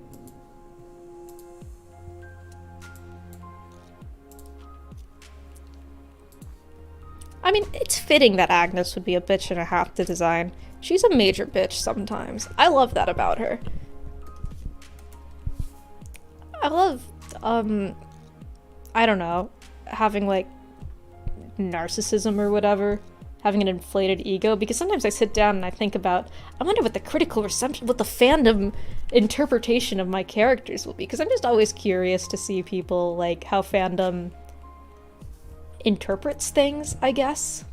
For instance, sometimes the way people talked about Jonah and Wade on my old blog fascinated me. At one point, someone was like, Jonah and Wade should not get back together because Jonah is Wade's abuser. Which is fascinating to me. Infinitely fascinating. Anyway, sometimes I wonder what the fandom interpretations of Deadbeat Game characters would be. I can easily see people going, I hate Agnes. Agnes is such a bitch or something. Or people going, oh, girl boss, iconic. I already know what the fandom interpretation of Fang and Marius are gonna be. Positive, inevitable. They're gonna be the main couple, like, they would be the main ship if there were a fandom. With Agnes and Teddy being the second most popular. Even though they're both equally canon. Just, I don't know, fandoms hate lesbians.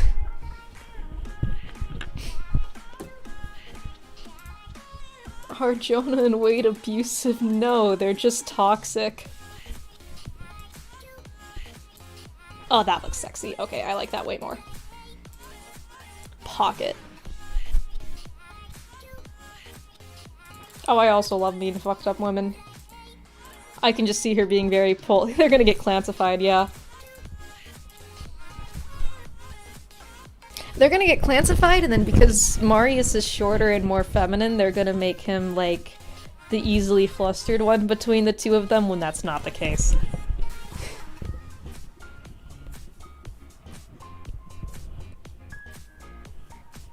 You know how it is. You know how fandoms are, but I think it'll be funny to see. Personally, I can't wait to see what the quote-unquote, what the fandom interpretation of Cheshire, however you want to say their name would be. I say Cheshire. I don't know how you guys say it. Would be. Very curious. I'm also just like, I wonder what the kin lists would be. I wonder what the Kinney discourse would be. Not just like, I'm curious about what a Deadbeat Game fandom would be like. I want to know what the Kinneys would be up to. I'm forever obsessed when people kin my OCs. That's what I miss the most about having a large platform. People kinning my OCs. I miss that. I just wonder what the Kinney discourse of Deadbeat Game would be like. I just think it'd be funny. Don't even talk to me if you kin Cheshire. Don't talk to me if you can Cheshire. Don't even, Cheshire Kinneys do not interact. Marius Kinney's DNI.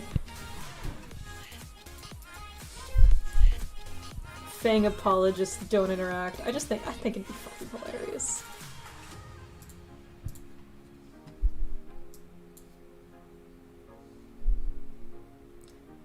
In my canon, the killer didn't murder anybody.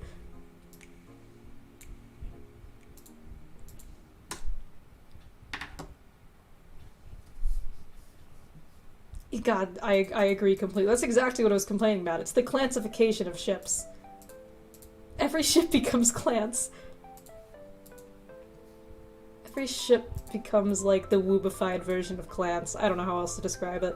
It happened to ships before clans, but like, you know, clans is like the biggest thing ever, I don't know. That's fucking clans.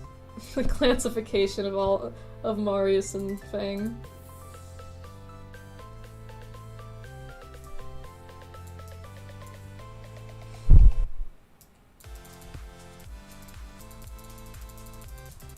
Oh, here's a fun Deadbeat Game fact about writing the first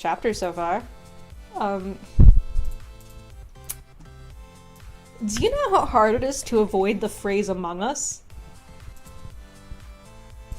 I don't think you guys understand how hard it is to avoid using the phrase Among Us. I don't think you understand my pain.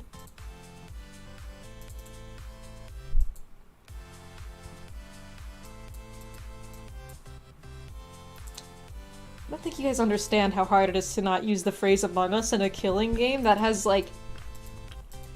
So I'll admit it. Deadbeat Game is basically Among Us, the game they're being forced to play. One of them is assigned imposter and must kill everyone or whatever. But I made it before, I had the game concept before Among Us blew up, so I don't want to change it, because it's not, inspired by Among Us. Or anything, it's just, monkeys and typewriters or whatever. But, I know me. I know who I am as a person, and every time I hear the word among in any context, I go, oh, Among Us, sus. When the imposter is sus, oh, Among Us, ugh. Okay, I've mentioned this before in the stream. I'm obsessed with Danganronpa rolepllaying. I think it's very fun, Danganronpa roleplay killing games. Every time someone in our server says, among in a reply, I just spell out Among Us and then the reactions. Among Us has ruined my brain. And I know other people are the same, so I need to avoid saying the word among, the phrase Among Us, or just among, because, if I were not the creator of Deadbeat Game, and I were if I were, playing Deadbeat Game, and then one of the characters was like, oh, Among Us, I'd go, oh, Among Us! Stop posting about Among Us. I know that's what I'd do. I certainly wouldn't blame anyone. So I'm choosing to avoid Among Us. Just the phrase. It's been hard. Among you. One of us. Somebody here. A person in our ranks. One of the people here.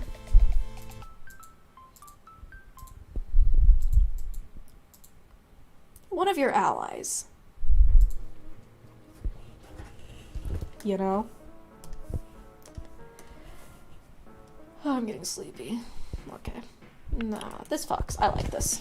This is my favorite iteration of Agnes so far. Anyway, I'm gonna go to bed. I'm gonna have some, tea and then go to bed, actually. I could use some tea. I love a good cup of tea. And I need to take my vitamin D also. So, good night, gamers. When I make my VTubing setup, I should have some kind of, thing to do at the end. A thing for the end of my streams. Some kind of thing I say. Or, a screen I move to, or something. Because it has always felt painfully awkward ending streams. I just go, well, bye, and then I end the stream. I'm gonna find some way to remedy that awkwardness. And then I will be streaming again at some point. I don't have a stream schedule. When I'm a debuted VTuber, I'll have a stream schedule and stick to it. But for now, you guys subscribe with notifications on. Sub with notifications and you'll know when I stream. Haha, losers. Anyway, bye.